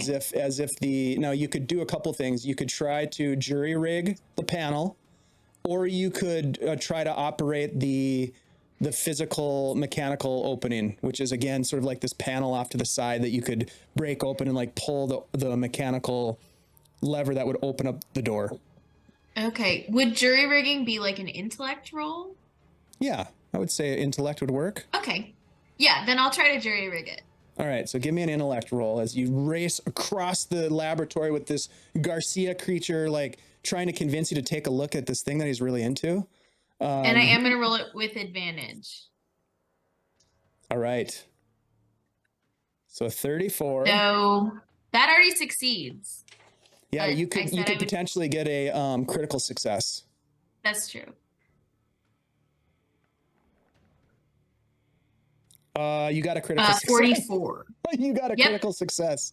So that's a 44, which is lower than my 48. So critical success. Holy shit, that's awesome. So critical success. Here's what happens. You race over the door. This Garcia is like behind you, coming towards you. You get on the panel and you like do some crafting to kind of figure out how to get through it. You hit a couple of buttons. You tear the panel off. You make a couple of adjustments. The door opens. At that same time, you get you hear a ping on your hand terminal. Bing, that you got some sort of a message, and you race through the door. Are you going to try to close the door? Yeah. I'll say with the critical success, you close the door off, and Garcia is locked inside the laboratory with the monolith. You breathe a sigh of relief, and you look I would at say the door. relief, but also guilt. right? Because that's still Ooh. Garcia in there. That was definitely Garcia in there. I could see where that would come into play, especially with like the background story that you have. And the one thing that's the most troubling though at this point is you look down below the door, which should be completely sealed, and you can see the dust seeping below the door and around the frame of the door as if it's starting to make its way into the main corridors of this station. You look down at your hand terminal and you can see that one of your team members has gone down, and it's Hayes. And that, my friends, is where we're going to take a break. We're going to come back after the break and find out what Yael is going to do about this, and what Dimitri is going to do about their situation when we come back in just a couple of minutes. How's everybody doing? Everybody okay? Love it. Awesome. No. Love it. Stress. No. I am riveted to the point of not being able to move. I mean, that's I absolutely passed true. out from pure For awesomeness. 7 more rounds, at least. Kevin, No, it's your eight. rolls were terrible. Terrible. That was Absolutely terrible. fucking terrible. It's all right. That's okay. You know what? The That dice happens. giveth and the dice taketh away. This is sometimes. Mothership, y'all. We'll see you in That's just a it, couple baby. of minutes. Bye-bye. Mhm.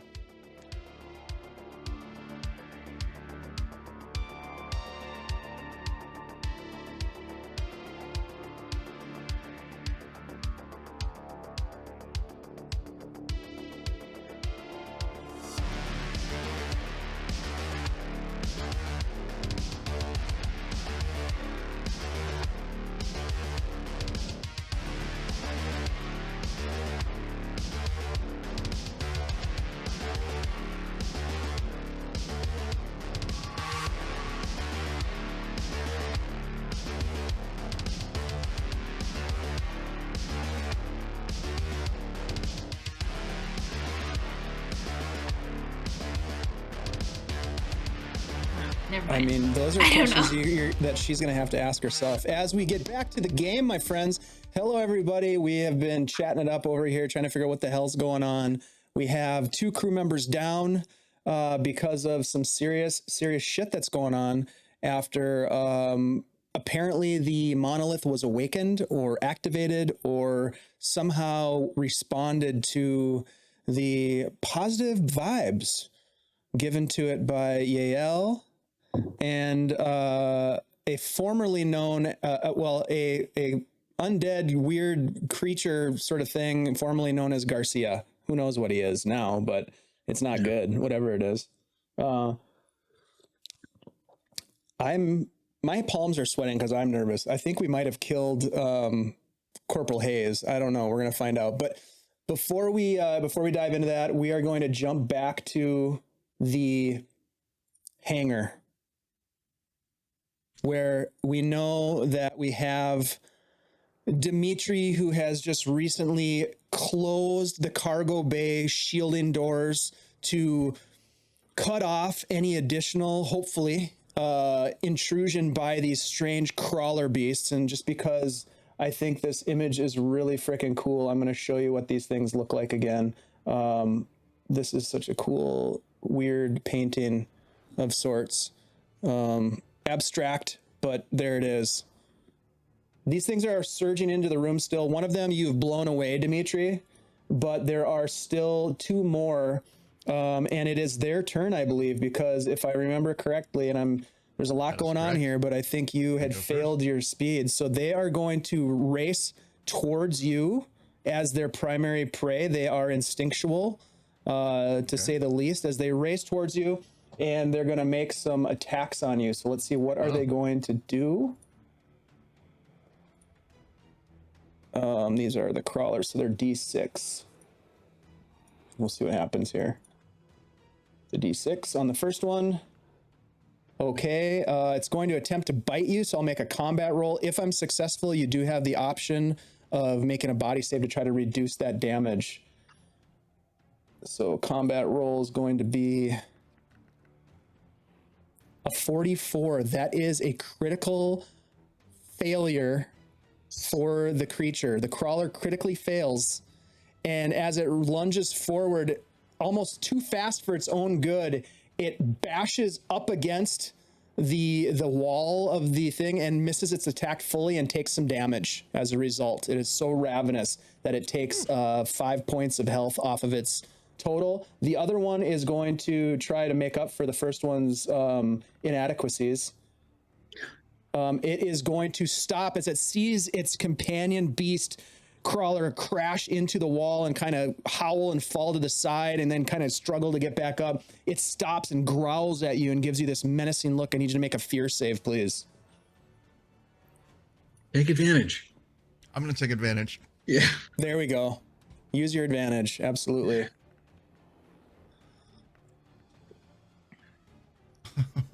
First one was 38. I have a 37 fear, so I have to cancel rolling.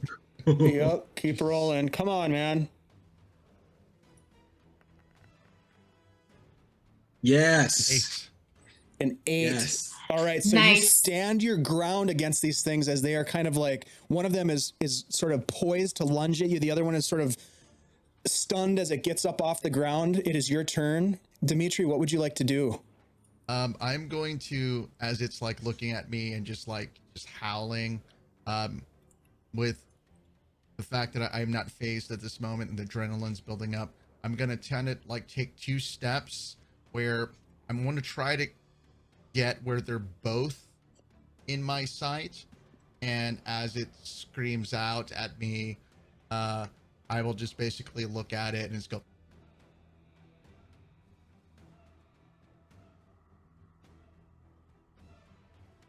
Oh, what a Oh my God, the anticipation. What a freaking...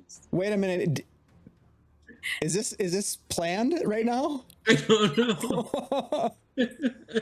I don't think so. I think Dimitri froze I think Oh, snap. at like the perfect point. perfect moment. Right as he's about to say. That is a great Something. screen right now. Yeah, somebody Oh, man. somebody God. grab Yeah, somebody it's- screen Yeah, that capture needs- that. grab that, please. Yeah, hold on. Needs Let's to be the still for. yeah, somebody man. screen capture that right now. So That is good. That so needs to be the good. thumbnail. All right, Oh, he's coming back. back. And action. there he is. All right. Sorry. My internet just went, you know what? This is a little bit too much excitement. So we're going to Yeah. have to take a break. It's too damn intense. Sorry. The internet failed its fear check. So what I'm going to do is I'm going to line up around. I'm going to yell back at the beast and I'm going to fire at my shotgun. Okay, give me a combat check.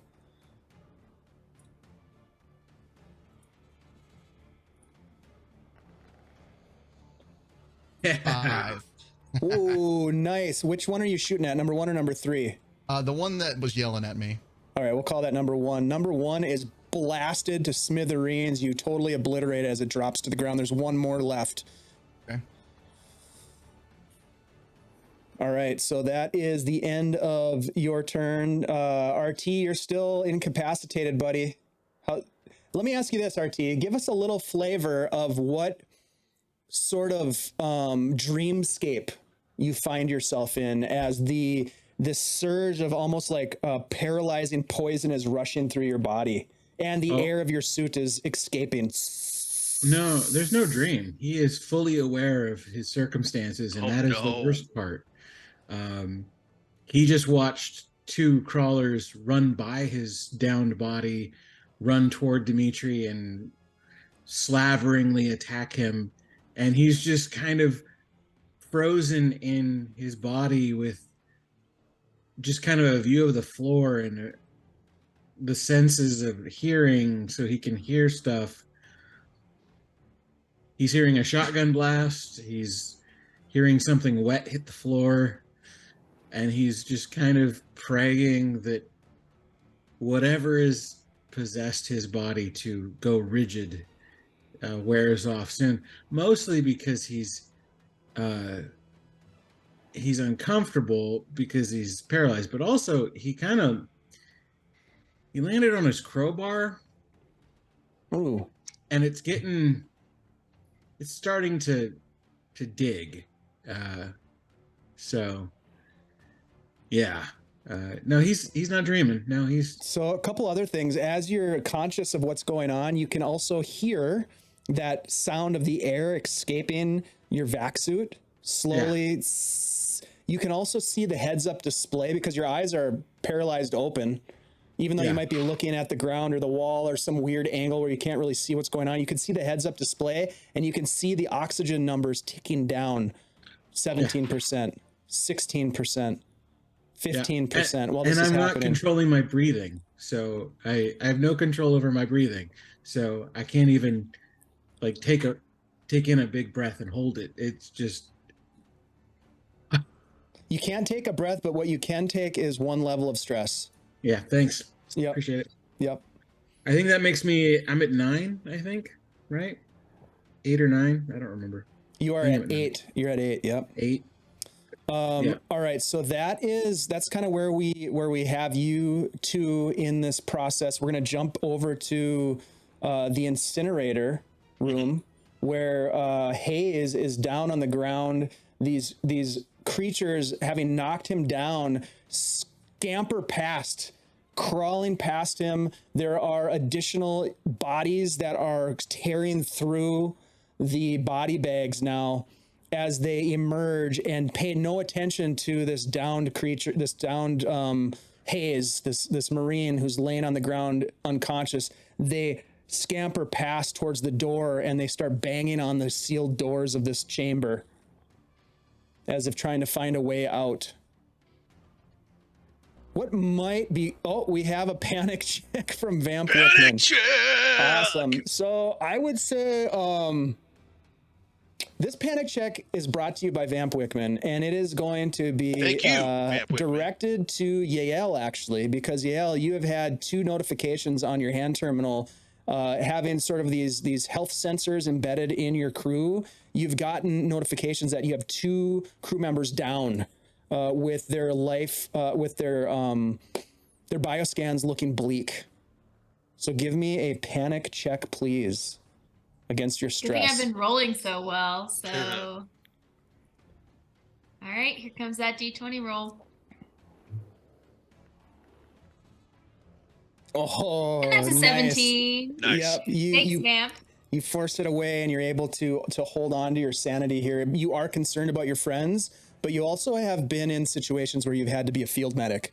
You've had to deal with these types of things, right? She feels very like, it's like head down, time to get to work. So even though she was panicking in the other room, she's out of that room and now she's in full focus mode. All right, so let's go to you. Let's focus in on Yale for a minute. What's your plan? What are you trying to do? You've escaped the room. The door is still open. You can try to close it, or you can just take off running. I can't remember if you closed it or not. I did close it with my critical success. The door is closed. Garcia's trapped inside, or what's left of Garcia, and you can now do whatever you'd like to do, which is what? So the nature of the terminal, does it just say that they're down, or do I have location on them? You would have some telemetry information on where they are, but it doesn't have like a pathway to get there. It just has like a proximity sensor. Okay. I would probably go towards the closest one, which I believe would end up being the corporal. Okay. Because I was like deep within the facility and then he was headed back towards where everybody else was. So I'll follow the proximity sensor to try to find Corporal. Okay, so you're going to be racing through the hallways trying to track him down. The first thing you notice as you come out of this room, you look around, you can see the lights flickering, going out, coming back on. The red illuminators are sort of painting a pathway to give some sort of light to the hallways. But you see these strange, like shadowy apparitions almost. It's not like there's a physical form there, but you get the sense that there's something lurking, but at the same time there's nothing there. But you're racing down the hallway. You something see lurking like Kev in his video right now. Yeah, something in the darkness staring at you. You do see though something that you hadn't seen when you went into this room.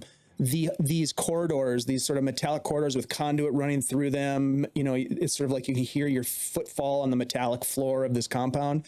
It is splattered like a Jackson Pollock painting with blood and gore. There are bodies that are hunched over. There are bodies that are contorted and in some places dismembered across the floor. It is a different scene than what you saw before.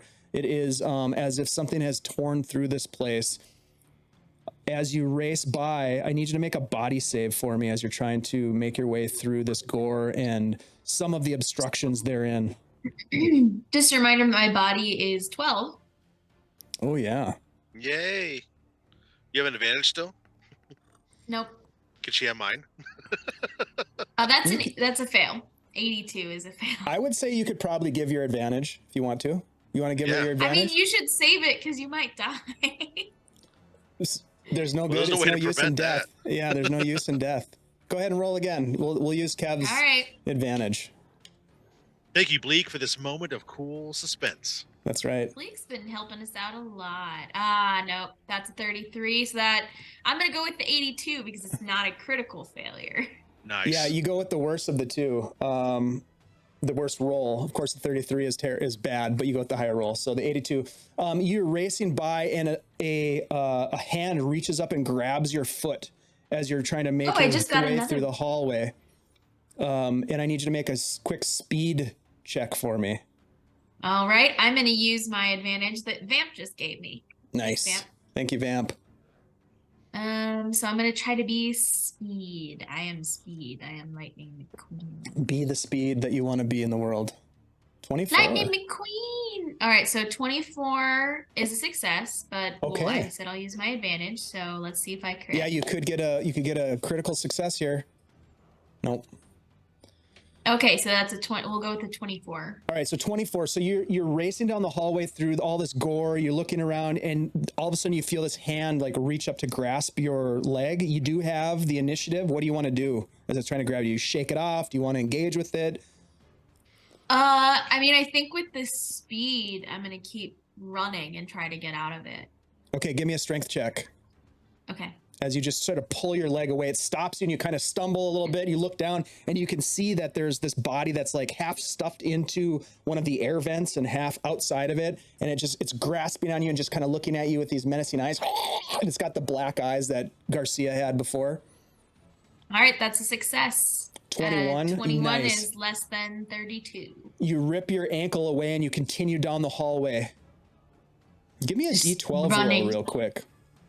Ooh, okay. I was also gonna check if there were like any emergency things along the way. I don't have a D12. Oh, there it is. I have to add it to my. Are there any like stim packs or like emergency first aid kits or something in the hallway? Ooh, That's as you a 9. look around. Okay, yeah, you look around and you do see that there's a first aid kit on the wall.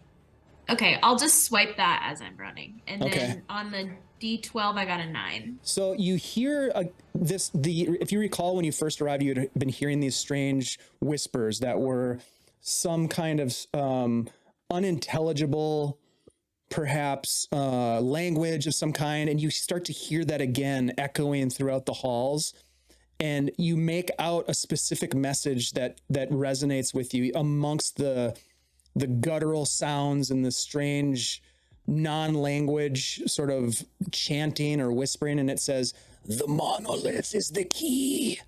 Unlock its secrets." Give me a sanity that's check. creepy. Wow, a lot of checks. I told you guys we're gonna be rolling some dice tonight. This is payback for not rolling last time. And then complaining about not rolling last time. That's a fail. That was 68. Okay, so you hear this whisper and you do feel a chill across your spine, and you do take 1 level of stress. Okay.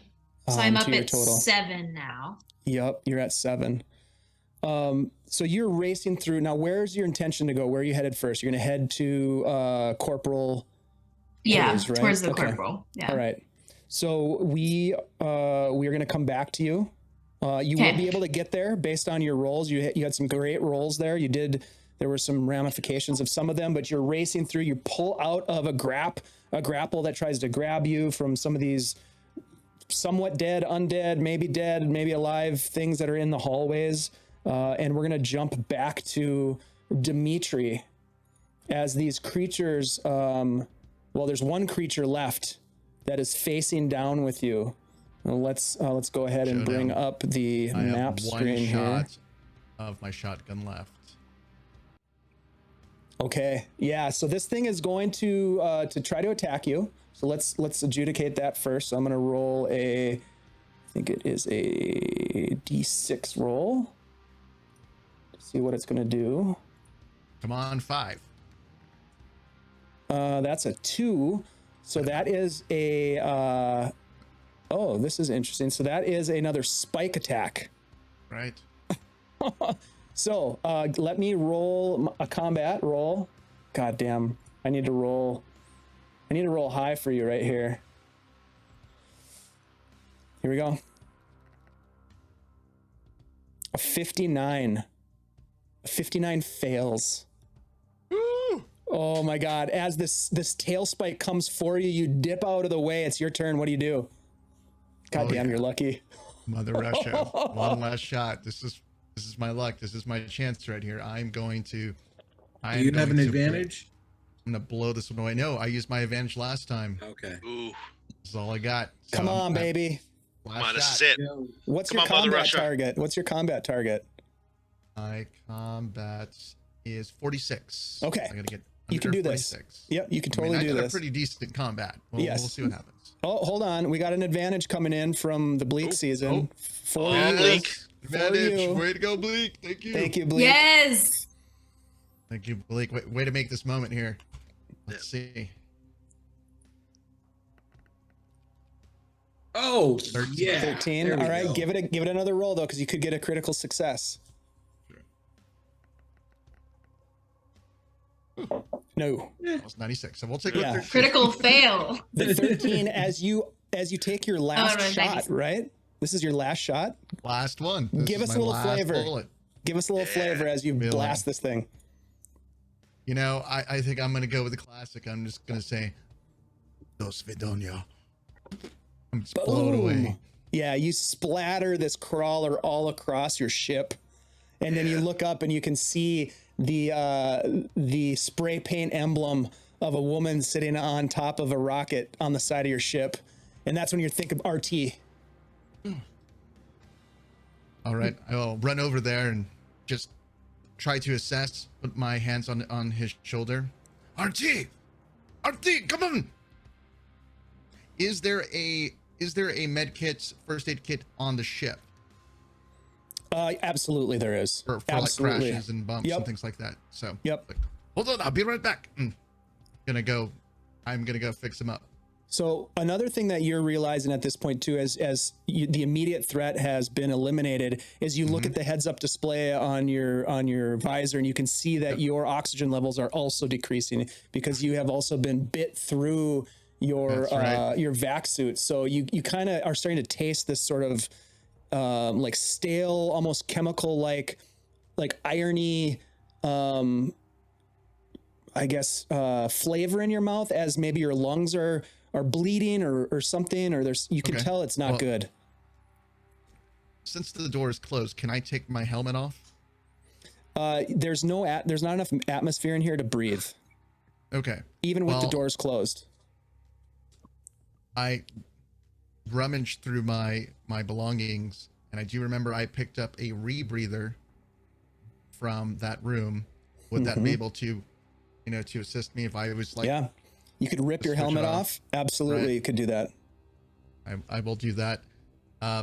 So as I'm going through my things, first thing to do is, because I don't know exactly, I'm assuming since RT's been damaged, his suit has been damaged, I'm going to take the Mylar blanket and wrap it around him to see if it kind of helps stop the airflow in any sort of way, just in case. And then seeing that the rebreather will fall out, and I will thank my lucky stars and do the switch. Give And me a let's see. Do you have jury rig? What do you have that would be a skill here? Piloting, industrial equipment. Give me a you know what? Give me a combat roll. We're gonna say your military training kicks in as you try to make a response to your friend with some just basic first aid of trying to plug this hole. Oh, Close. 48. What was the target? 46. Oh no. Okay, so first of all, you wrap him up, and you can see that he is fading quickly, and it does add, unfortunately, an additional level of stress for you. Seeing that I know I'm in a bad place, but he's in a worse place. I'm gonna give the rebreather to him. Okay. You pull his helmet off and you put it on his face. Yep. Okay, and then what's your plan at this point? Are you gonna try to get him to the ship? Are you gonna go get the first aid kit, or what are you thinking? Well, if I get him to the ship, we can pressurize the ship. So I'm gonna put him on there, hold him down, and I'm gonna drag him to the ship. Okay, perfect. I'd also like to take this moment to thank our friend Doc Shoulder for the sub. We all know what that means. Everybody's stress goes down by 1 point as a result. Thank you, Doc. Yay! That was a Oh, key thank you, moment thank you. there. You start to, no pun intended, but breathe a little bit easier as you see, at least, Dimitri, you see a path forward, right? So you're going to drag him to the ship? Yes. Okay. All right. So you're dragging him to the ship. We will jump over to Yael. Yael, you are racing forward. You've got the telemetry on your handheld. Yeah, I think as go I'm ahead. getting closer and like got away from those bodies, that's when I'm able to breathe a bit more, and or at least I'm obviously still stressed, so I'm not sure if she would be like relaxed, but to explain the reduce in stress, I would say maybe she's so focused that she's able to like channel that into keeping going. Absolutely. As you're racing through these hallways again, there's bodies everywhere. It's like there was some sort of a massacre that happened here, which doesn't make any sense that this could have happened in a split second. But nevertheless, you don't have time to think about it. But I do need you to make a body save as you do in this last stretch as you're racing through the halls. You do encounter more of these, as you did when you first arrived, these piles of bodies that are like kind of grasping for you almost instinctively. So give me a body save. All right. Once again, trying to beat a 12. Oh, so close. That is a 24. A 24. All right. So as you're racing through, one of these hands reaches up, and then a second one, and they grab onto your legs, and they start like pulling you down. They're trying to pull you to your knees. Give me a speed check. Okay. As you are now engaged with these creatures in the hallway. All right. We're trying to beat a 28. That's 22. Critical success. Yeah. 22. So yeah, give me some flavor about how you get away from these guys. Yael's wearing her combat cargo pants, and she just zips the bottom part off, so they become cargo shorts, and she runs down the hallway, and they were holding onto her Nice. pants. Now they're Nice. just holding parts of her pants. Is this like a Sigourney Weaver moment in Alien at the end where she's damn. Yes. Okay. The clothes are coming off, but it's not the hot way. It's the dad way. Gotcha. I think I'm still going to make a panic check personally right now. That's awesome. So you tear Or through. calves? Come on, Dave. They're calves. Great calves. Never Great. seen someone's legs. I mean, I in my mind, Yale has great calves.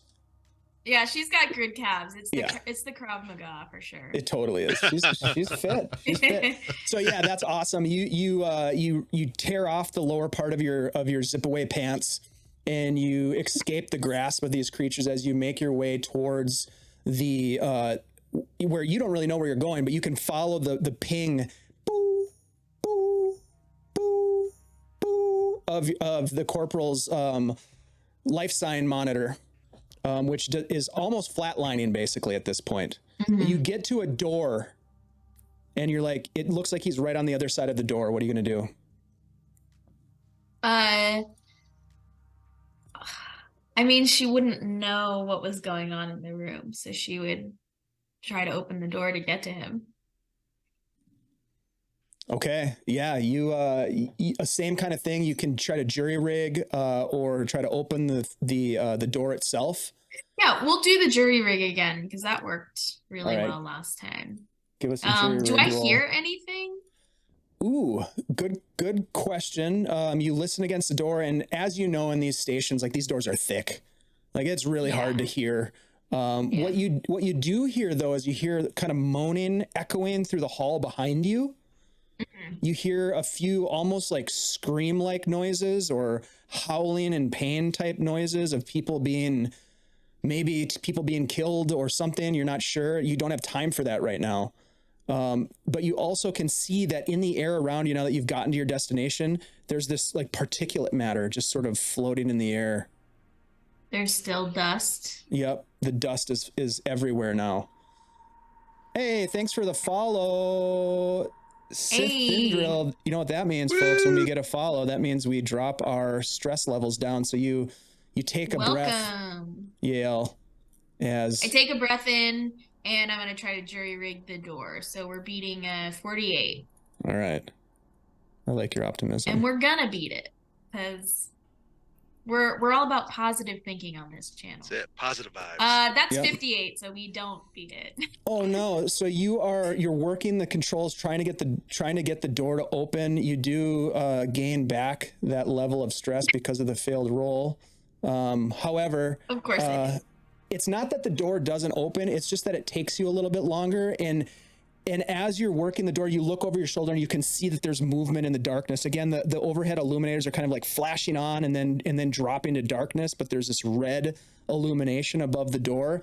Eventually the door opens and you find yourself looking at what appears to be some large industrial sort of space, and meeting you as you open the door are two ridiculously ugly creatures that have stepped out of body bags, knocked your friend Hayes down, who you don't see at the moment, but you know is nearby or in this room. I need you to make a speed check, my friend, as we get into this. Question first. Yes. So, if my sci-fi knowledge is correct, Which usually the is. panel of the door is on the side. So they have to go to the side of the door and plug in the buttons. Yes. You're spot Would I on be so far. in this room already? Like, would I be off to the side and have they seen me? No, you could probably not be in the room yet. You could open the door and see the door open. And you can see that there are two creatures that meet you at the door. So you're still in the hallway. Is that what you're asking? Yeah, and do they try to run out, or are they coming? Oh, yeah. They're coming for you. Absolutely. They're coming for me specifically. Well, they're coming out the door. When the door opens, they're already like banging on the door, as I described before. And so as the door opens, they kind of fall through the door. It kind of looks like this. I'll put this up on the screen for you to see. It's like as the door is opening, they're gripping the sides of the door and like clawing through it. Yikes. Give me a speed roll, and then we can kind of figure out what your thoughts are. No chance here. of hiding. Well, we'll find out. Okay. Maybe if I was fast enough to hide. So we're trying to beat a 28. Oh, fuck. And that's 57. So. Oh, no. Yep. That doesn't quite do it. They are going to have the jump on you as they work their way out. Now, that's fair. I mean, I wouldn't know that there were corpse zombie things on the other side of this door. Yeah, that's true. So I'm going to, It's just in the hallway, right? Can't That's be right. in every room. It could have been in any hallway. Any and every hallway. Yeah, this is So a here, jump we'll go ahead. scare, I think. Tim just pointed that out to us. Big jump scare moment here. Definitely a jump scare. Yeah. All right, so we'll say you're right here. I'm gonna get this map kind of squared away here. Ah, wow, you got this map so fast from my shenanigans. Yeah, Solution Maps, big shout out. And then we've got these two that are gonna be coming out of the door here. So we got 1 and 2. Okay, so they race through the door. You're kind of off to the side, and they are going to come at you and try to attack you. So here we go. I'm going to roll to see what they're going to do. I've got my monster stats here on a randomizer. So for these guys, there are D4 rolls to figure this out. First one, number 1, is a 4. Ooh. All right. So as this creature lunges through the door, Yale, you see not a distorted creature's face, but for a moment you feel a sense of calm as on this creature's face you see your mother as if she's emerging from the kitchen, kind of wiping her hands on her apron, smiling at you, coming forward to embrace you. Her daughter, her loving daughter, as she comes forward. I need you to make a fear save as your mother reaches forward to kiss you on the cheek. Her face distorts and these massive teeth kind of enlarge, and her mouth is ridiculously oversized, and she's going to try to bite you. But you realize that my actual mother was watching this earlier, and she might still be. Hey, Mom. And now you're making me roll against my mom? Your real mom is a sweet, sweet, sweet woman. Big fan. Yes, she is. Yep. This is a fictional character. All right, we're trying to beat a 27, and that's a 44. That is a critical failure. Oh, no. Oh, no. I need you to make a panic save. Mom. Yeah, it's always mom, isn't it? Mama, no! So you have a stress of 7. I need you to make a panic check for me, please. All righty, here comes the D20. What's going to Trying happen? to beat a 7. Ooh, natural 20. That's a crit success. Very nice. Yes, it is. You managed Thanks, to Mom. push off the motherly love, so to speak, as this creature comes at you. That is the forced memory and fear save that it gives you. Meanwhile, this second individual is going to race forward. Let's see what they're going to do. If they're also my mom, I'm going to be mad. Well, we'll find out. No, they're not, unfortunately, your mom. But they are going to try to grapple you, so I'm going to make a combat check. Okay. A 26 is a success. So the second creature comes in and grabs you. The other one's sort of hugging you, but not really grappling you yet, but it might on the next turn. You are now grappled. So on your next turn, which is now, you can try to get away with a strength check, or you can attack it, or you can do whatever you want. But if you want to get out of this deathly embrace to try to save your friend on the other side of this door, you need to roll a strength check. I need to get out of this deathly embrace, I think. Yeah, I think so. What needs to happen here. So, once again, trying to be a 32. Here we go. Come on, baby. Oh, That's no. an 86. That is definitely... no. All of my luck has run out. Yeah, I your used luck it has run earlier. out. You gain a point of stress, and you are still embraced by these things. Yeah, I think Yael at this point is just like full screaming and like trying to fight this thing off. Like she's not quiet at this point. She's just like loudly like ah as she fights this thing off. Not you looking are good. you are in your fight for your life right now against these creatures. Meanwhile, back at the ship, Dimitri has dragged the body of RT. RT, can we get a hand count on where we're at? Do you have the count for us? Okay. Oh, Not bad. that's 6 long rounds. Yep. You get here's the long and short of it is, Dimitri, you're able to get RT onto the ship. Okay. There is a first aid kit aboard. If you want to try to do something with that, you certainly can. Or what would you like to do? I would say one piece of knowledge you would have is you probably have that same biometrics sort of alert on your handheld device that would give you an idea that that Corporal Hayes has gone down. Okay, I guess I just now noticed it through all the chaos and all the, tentacles and I think you can be crawlers. forgiven. Yeah. Yeah. All right. Well, I will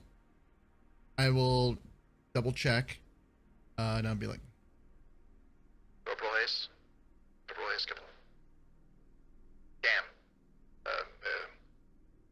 Captain. I don't know if they have comms. Well, I will put RT in a, I guess we don't have like an infirmary on the ship. It's a rather small ship. Correct. But I will bust open the first aid kit real quick. Because obviously he's, he got wounded. So I'm going to try to kind of wrap him up real quick, kind of do a speedy job. See if there's any kind of like antitoxin or anything on there that might bring him out of this paralysis. So I'm just kind of like literally just going through the box as fast as I can. Absolutely. Do you have any medical training on in your skills? You have military Absolutely training. not. I have military training. Yeah, give me a speed check with military, because things are dire. You're working fast. It sounded like from your description, trying to find something that could help your friend. Speed is a 9. Nice. A 9. That's great. Yes. So you find what you need to bandage the pierced wound as you pull open the vac suit and unlatch all the latches and clasps and break the seal on it. You can see that he's bleeding on the inside, but you're able to get some pressure in a pad on it. There are some there is a stim pack as well in this thing, in the first aid kit. And you know that stim packs are extremely important for, I'll tell you exactly what they do. They cure cryo sickness, but they also restore health. And they also give advantage for combat related roles, like physical roles, basically, because it's kind of like this adrenaline boost. So you think with your knowledge that perhaps you could bring RT back if you inject him with the stim pack. Okay. Yeah, I mean, yeah, I'm definitely going to use it on RT. I wouldn't think about saving it for the corporal or anyone else, because I have no idea on their condition. But I do know I might be able to save RT. So since he has that kind of wound close to his heart, I want to make sure if this is an adrenaline, to get it in the right spot and be like, oh. And I can tell through his they're not lifeless, that he's there. I can see his eyes and be like, it's going to be okay. I got you. And I'm going to put one of my hands, like applying pressure on his chest, and be like, and then then I realize, and I'm going to take my hand off his chest, and I'm going to cover his eyes, because he can see me do this as I'm like stabbing him. And I'm like, what a horrible thing to witness and not be able to move. And it'll be like, oh, I'm sorry, my friend. It's going to be okay. And I cover his eyes, and hit him with the stem. Dimitri, that was awesome. Give me a D10 roll. This is for the health benefits of the stim. Lucky number 7. So RT, you will regain, if you need to, 7 health points to your character sheet. And you come to, as the adrenaline forces out the paralysis that you had experienced from you still feel immense pain. And there is, he's putting pressure on this wound that you have on your chest. Oh, You're okay. You're okay. no, I know. You're awake. Oh. Yes. I think I paced myself. It's okay. We do not have much time. We need to get into new suits.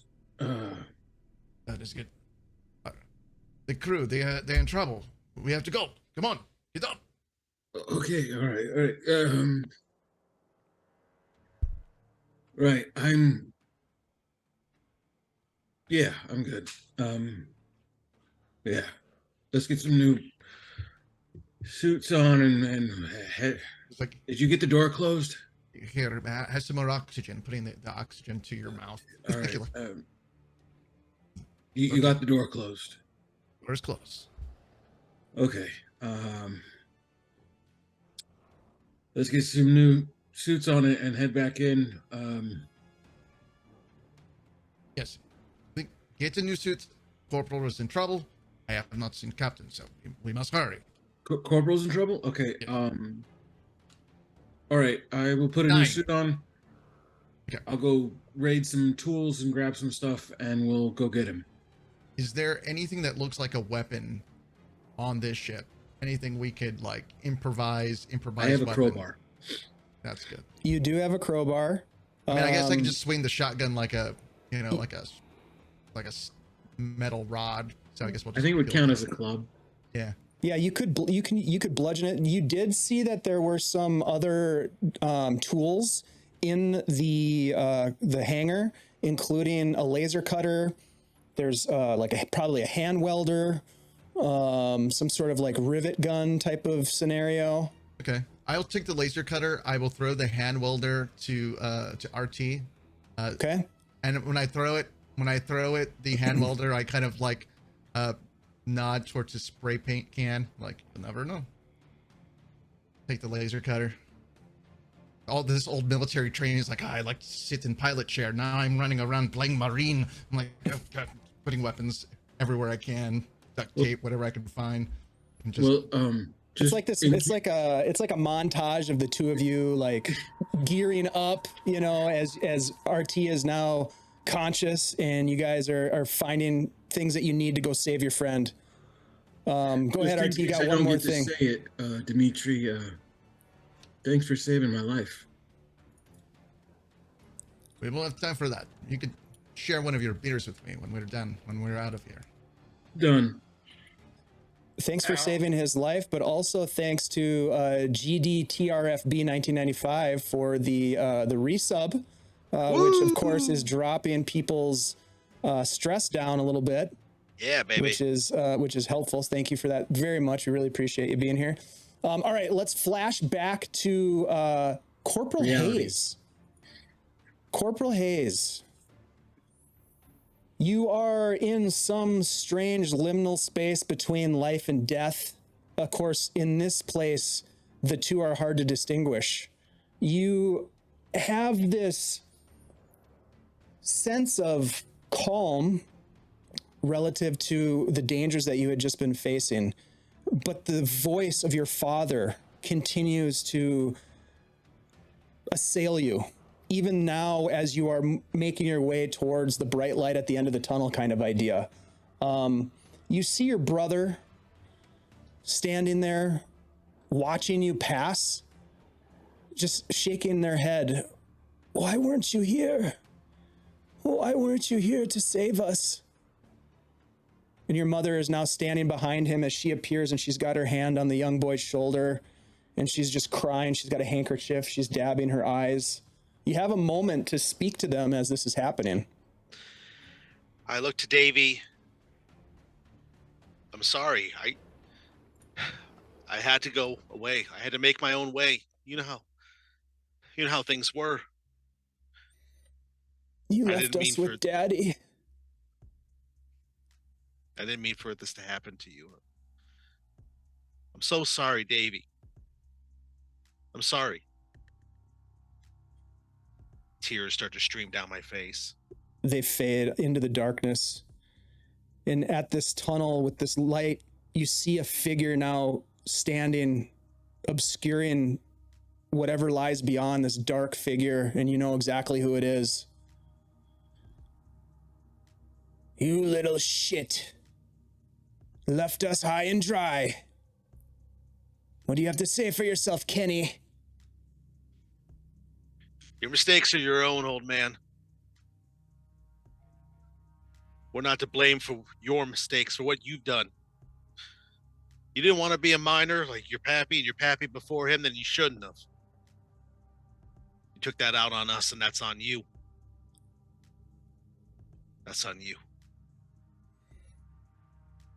As this is happening, Yael, you are back in the hallway with these creatures that are grappling you. They are. Remind me, did you have the jump on them, or did they have the jump on you? I think they had the jump on you, didn't they? Yeah, because you had me fight my mom. Yep. I'm a terrible, terrible person. You're so mean to us. I know. So many of us. But here's the thing: is that you have an opportunity here because they're gonna try to attack you. Yeah. Your friend having this existential experience on the other side of this doorway, which is open. You don't know he's in there, like you haven't seen him, but you know he's in there from the ping on your on your transmitter, but they are going to try to attack you. So first of all, let's do this. They have you grappled. The first one, number 1, is going to roll to see what they do. That's a D4. And I don't get to try to fight the grapple again? You will on your turn. You will get a chance to break the grapple. Yep. So let's see what they're going to do. Okay. Let me see if this works. I'm going to roll my combat attack here. 48 is a failure for these guys. Ooh. So the first one fails, and it was another forced memory. So that does not happen, but the second one is going to get a chance to attack you with a bite attack. Let's see what happens here. An 82, it misses you with the bite attack as you struggle. Good. It's now your turn. What would you like to do? Oh my God. Oh my God. I want to... Okay. Tell me if I can do this. I want to drag this thing with me, the one that's grappling me, and close the door on it with me inside the room. Oh shit. Okay. Fuck yeah. Can I do that? Yeah, you can try. That seems really cool. Yeah. Give me a combat roll. Because the strength checks are not going great. So I was thinking. Yeah, right. Let it come at me almost like falling backwards a little bit. Let's do this. Let's do a combat check as your action, and then you'll be able to move and get it like. So you're trying to crush it with the door, basically? Yeah. Is that kind of the idea? All right, yeah, fuck it. Let's do this. Give me a combat check. I love this idea. This is really cool. Yay. All right, here we go. 33? That's a critical success. My combat's 38. Oh, shit. Okay. Yes. That's really great timing, by the way. You grab this thing as much as it's grabbing you, and you kind of put it between you and the other one, sort of as almost like a shield. And you just, with all the force that you have and all the combat training, the Krav Maga, everything, you sort of like, you lean into it, you pull it forward, you pull it past the threshold, you get past the threshold, and you reach out with one hand and you pull the lever, and the door's just, and it's just caught in the door, struggling, and then it just goes limp. Its head and its arms inside the chamber that you are now in, and its legs and its life force having left it. That was cool. That was really good timing. That was really good timing. So now you that find 33 yourself, coming in clutch. Yeah, that was amazing. So now you find yourself Now I'm in the room. inside this room, and you quickly find your companion Hayes laying on the floor, bleeding out. What do you do? Tears running down his face. So what has happened to him? Because we hid the roll. So We hid the roll. Now that I see him, can I tell what has happened? Yes. So I rolled. This is how you do it with Mothership: is you make a roll and you keep it secret from everybody, including yourself. And so what we have here is we have the death table. Okay. So I rolled twice on it. I can't remember why I rolled twice. If there was advantage. The or first something. one was a 9, right? There was an advantage that that Rachel had that moved over that moved over to Rachel. Okay, got it. Okay, so I rolled a 5. And the 5 is Kenneth Hayes. You are comatose. Only extraordinary measures will return you to the waking world, which is better than a lot of the other options on this table, my friend. Absolutely. So Because you said the first one was like throat slit. So well, that was he's the wound. just- So you look down at him, and his Oh. throat is open with blood sort of like gurgling out. Gotcha. He is not looking good. What do you do at this moment? I'm definitely gonna patch that wound. Can I tell that he's comatose? Because I don't think that a stim pack would help with that, would it? I would say that you could help him with the stim pack, but you would also need to do some other things. Yeah, you could help him. You know, we'll use the mechanics of the stim pack to provide like a recovery of hit points and that sort of thing. But it's not going to immediately like revive him because of his comatose nature. You might have to, for example, take him to the med bay. You know, that might be like a next step if you want to keep Hayes alive. that would be something you can do. Let's patch the like I assume there's gauze at least and bandages and stuff in the first Yeah, you aid pop kit. open the first aid kit and there's all, whatever you need for supplies. Just imagine a really sweet first aid kit, including so I'm a definitely, stim pack. Yeah, I'm gonna like use sci-fi foam to like seal the wound or Yes, whatever. Nice. absolutely. And which is great. It's a temporary fix. It's really good, but you also know like he needs the med bay to really, if we're gonna get him to survive. But that's a great way to stop the bleeding. so then I'll wait to use the stim pack until we're in the med bay is kind of what we're saying. It's up to you.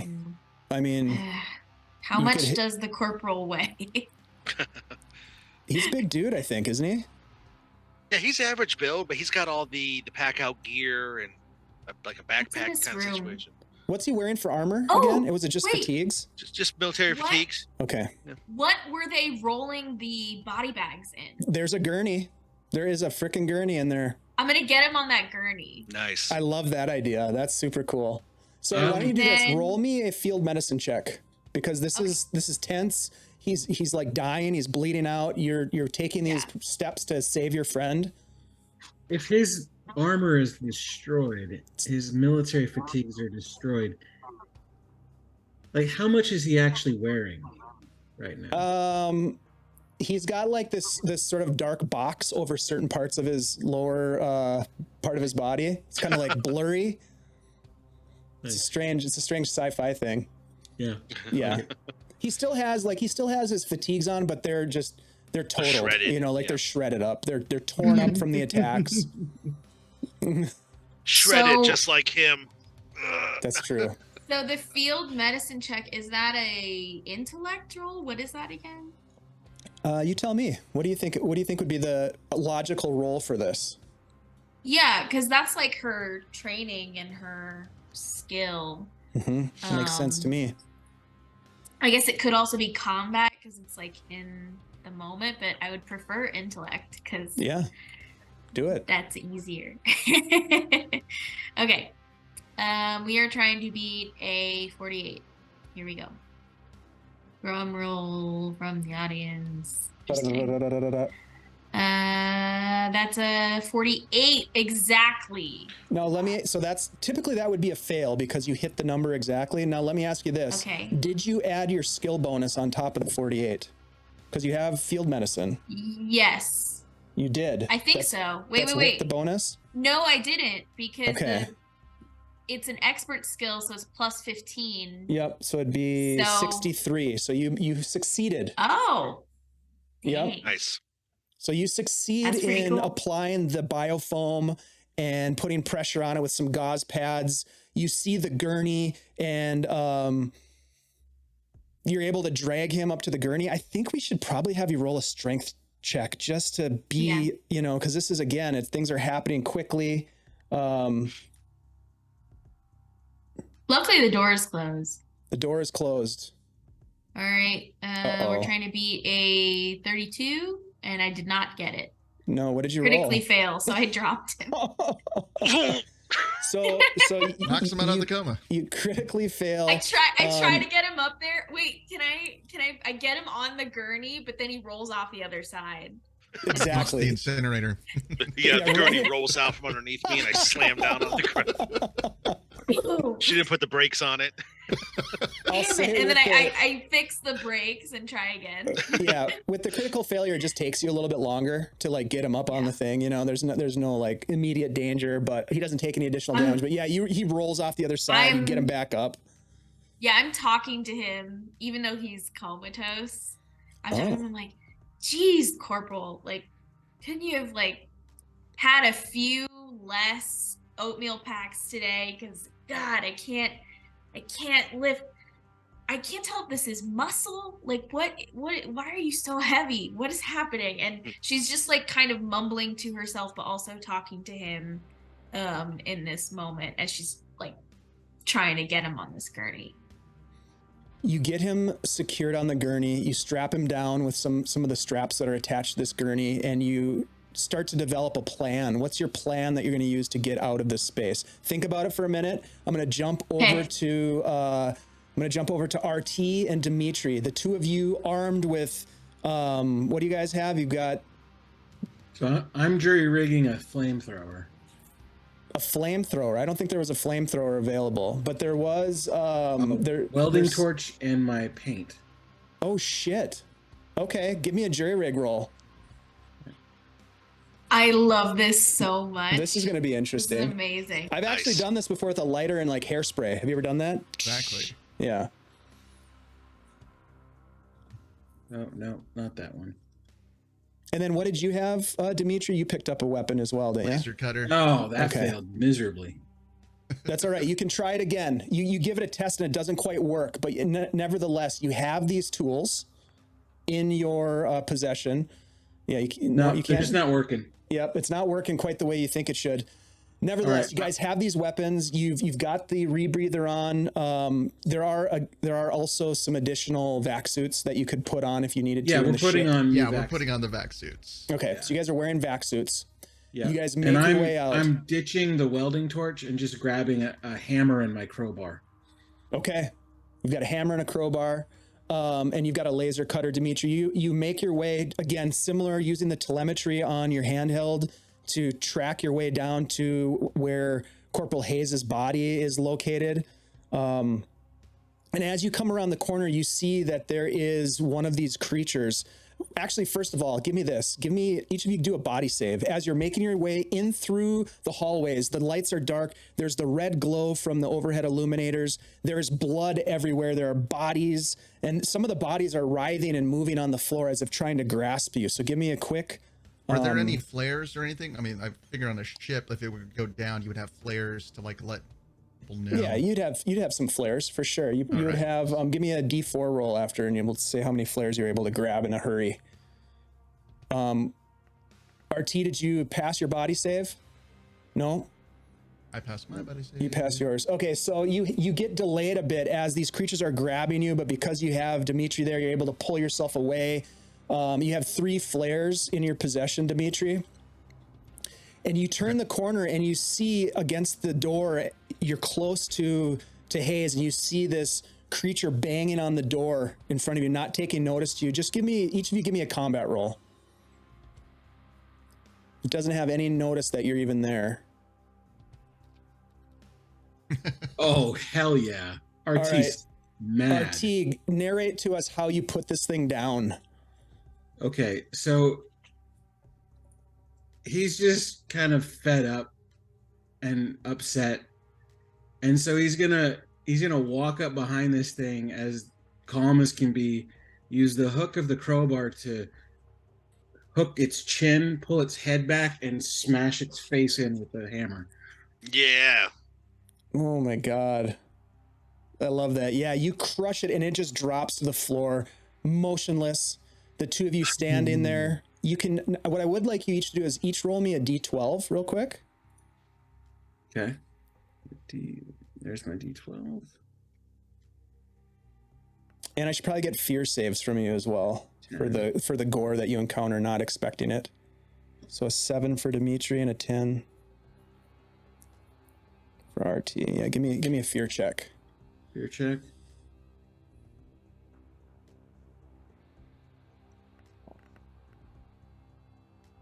Yeah, I got a stressor. Okay. Did not make it. Okay, so you guys each gain, and that's basically from like the carnage that you're walking through right now. Right. Okay, so you put this thing down, but in the process of making your way here, because I forgot about it, you hear again these whispers, and you can see this particulate matter sort of floating in the air, this like dust. And Dimitri, you hear a lot of things that make absolutely no sense. Guttural sounds, other languages that have no connection to anything that is even remotely human-like. But you hear something that says in your mind, "The stars are not your friends." And RT, you hear a very low whisper that says, "You cannot escape. You are already ours." And with that, you open the door, you watch the body of this severed corpse-like creature fall to the ground, and you look in and you can see Yael is right there with a gurney, and Corporal Hayes on the gurney. And that, my friends, as we go around here, I want to do one quick thing. I want everybody to have like the last frame of the session, because we're going to stop here. So let's go to Yael first. Yael, you were planning this out. You've got him on the gurney. The door's open. The door's open. I turned to look and I'm like, for fuck's sake, it took you long enough. Nice. And we'll go to RT next. I'm gonna let he's gonna let Dimitri open the door as he's just kind of standing over the thing he just killed, and he's just gonna look up and go, "Damn," and that's it. Just blood and brains dripping from his hammer. Yeah, absolutely. And then Dimitri. As Dimitri opens the door, and all the blood and carnage that is like falling and spewing down all over the place, looking right at the captain / doctor, who's looking at us with annoyance and disdain, seeing the corporal down below. I will just take my empty shotgun, put it over my shoulder, and going, "The cavalry has arrived." Oh yeah, that's sweet. For fuck's sake. Last but not least, we go to the unconscious but possibly stabilized body of our friend Corporal Kenneth Hayes, and give us just a little bit of flavor of what might be going through as the neurons of his brain are firing off with memories or whatever it might be. Absolutely. Hayes lies there and he looks to his past, he looks to his future, and he starts to move towards the light. He's not afraid of his father's voice. He knows that he'll have to confront him again if he has to. And as he steadies himself in his mind's eye to pass on, unbeknownst to the rest of the group, where his wounds have taken hold, there is something within that begins to mutate part of his blood and shift within him. Oh shit. And that, my friends, is where we're going to end tonight's session of Mothership RPG. Wow. Thank you guys. Hey, we got the party back together. Woo! Hey! Hey. The gang's back together. That's Oh it. my Together. God. Oh my God, you guys are awesome. Thank you so much. I just want to say, it's such an honor to play with you guys and to run a game for you all. You are Such good awesome. Your minds and your creativity are amazing. Your role play is fantastic. I'm just like loving all of this. Thank you so much. I want to go around the table real quick and have everybody introduce themselves one more time, where we can find you, who you're playing. And then stick with us because we're going to do a raid. We're going to go ahead and raid into one of our friends here. I'm going to figure that out here while we're going through this. But let's start again with Tim. Tim, thank you so much for being here, man. A great last scene with RT coming in and clubbing that, whatever the hell that thing was. That was great. Hi, I'm Tim, Blackmore Flan on Twitter.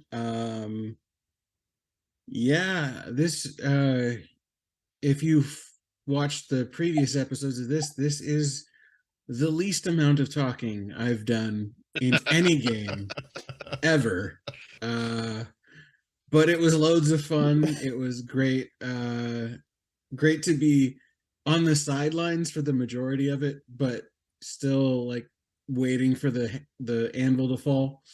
So it was cool. Yeah, I'm just happy to be here. I'm happy to still be alive. Dimitri is the MVP right now, and RT is just happy to be alive. Dude, that paralysis spike that got you was brutal. Yeah, it's hardcore. It only did 5 damage. It didn't hurt that bad. But 10 rounds of paralysis? Well, we rolled max, so that was bad news. Yep. I'm glad that you leaned into to all of it, and I appreciate you very much, Tim. Thanks for being here. Let's jump over to Dimitri. Adrian. Hi, good evening. My name's Adrian. You can catch me on the internet as @SlySparrow on Twitter and Twitch, Discord. all of the above. Play Dimitri, the pilot who's not in a ship, but he's kind of going around and he's the lucky pilot. He's been lucky so far, and trying to find his way through the darkness like everyone else. Very, very, very happy to be here. And it's so much fun playing with you all, and looking forward to the next chapter.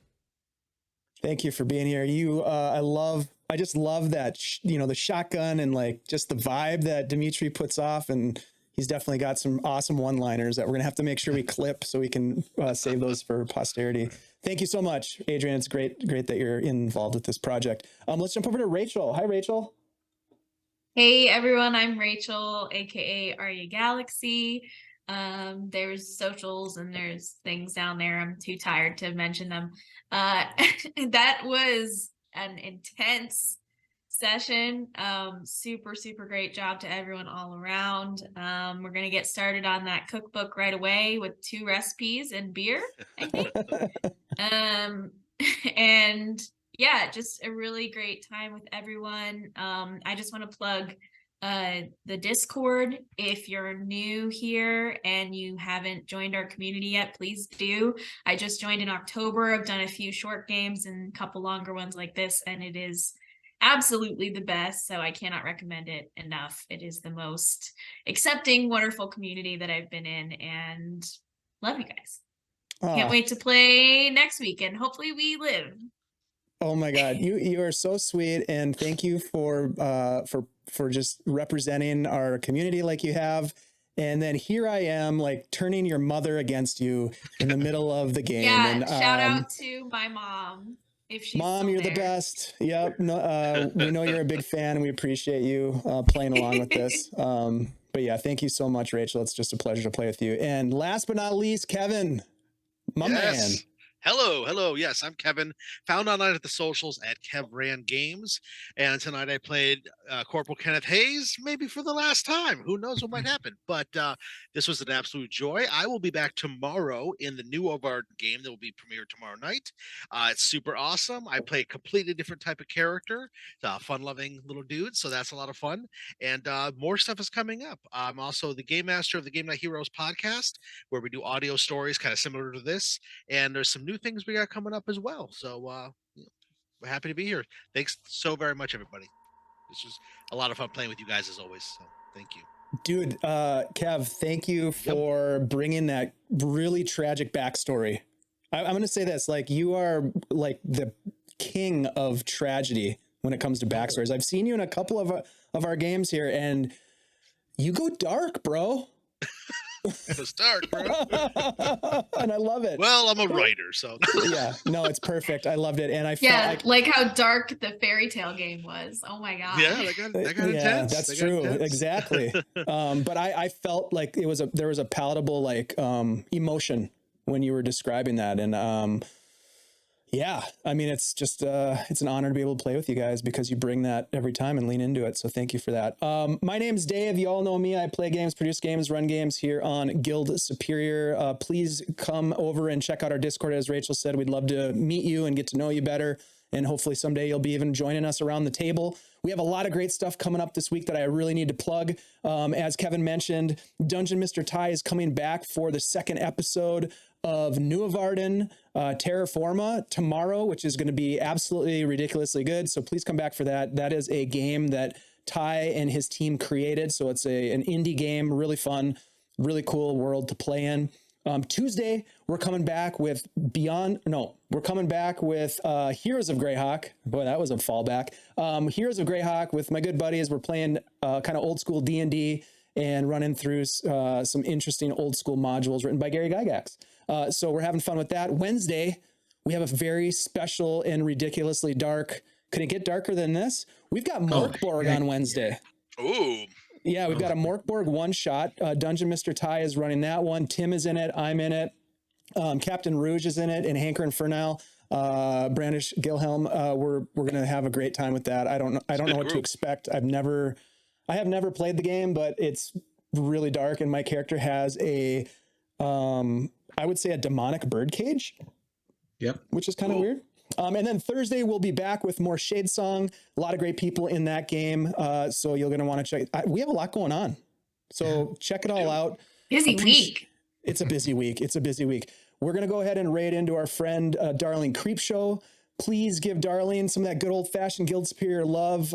Hit them up with the emotes and all that good stuff. We really appreciate you all for being here. Thank you very, very much for being part of this game. I really, really appreciate it. Thank you all. We'll see you tomorrow. Bye-bye.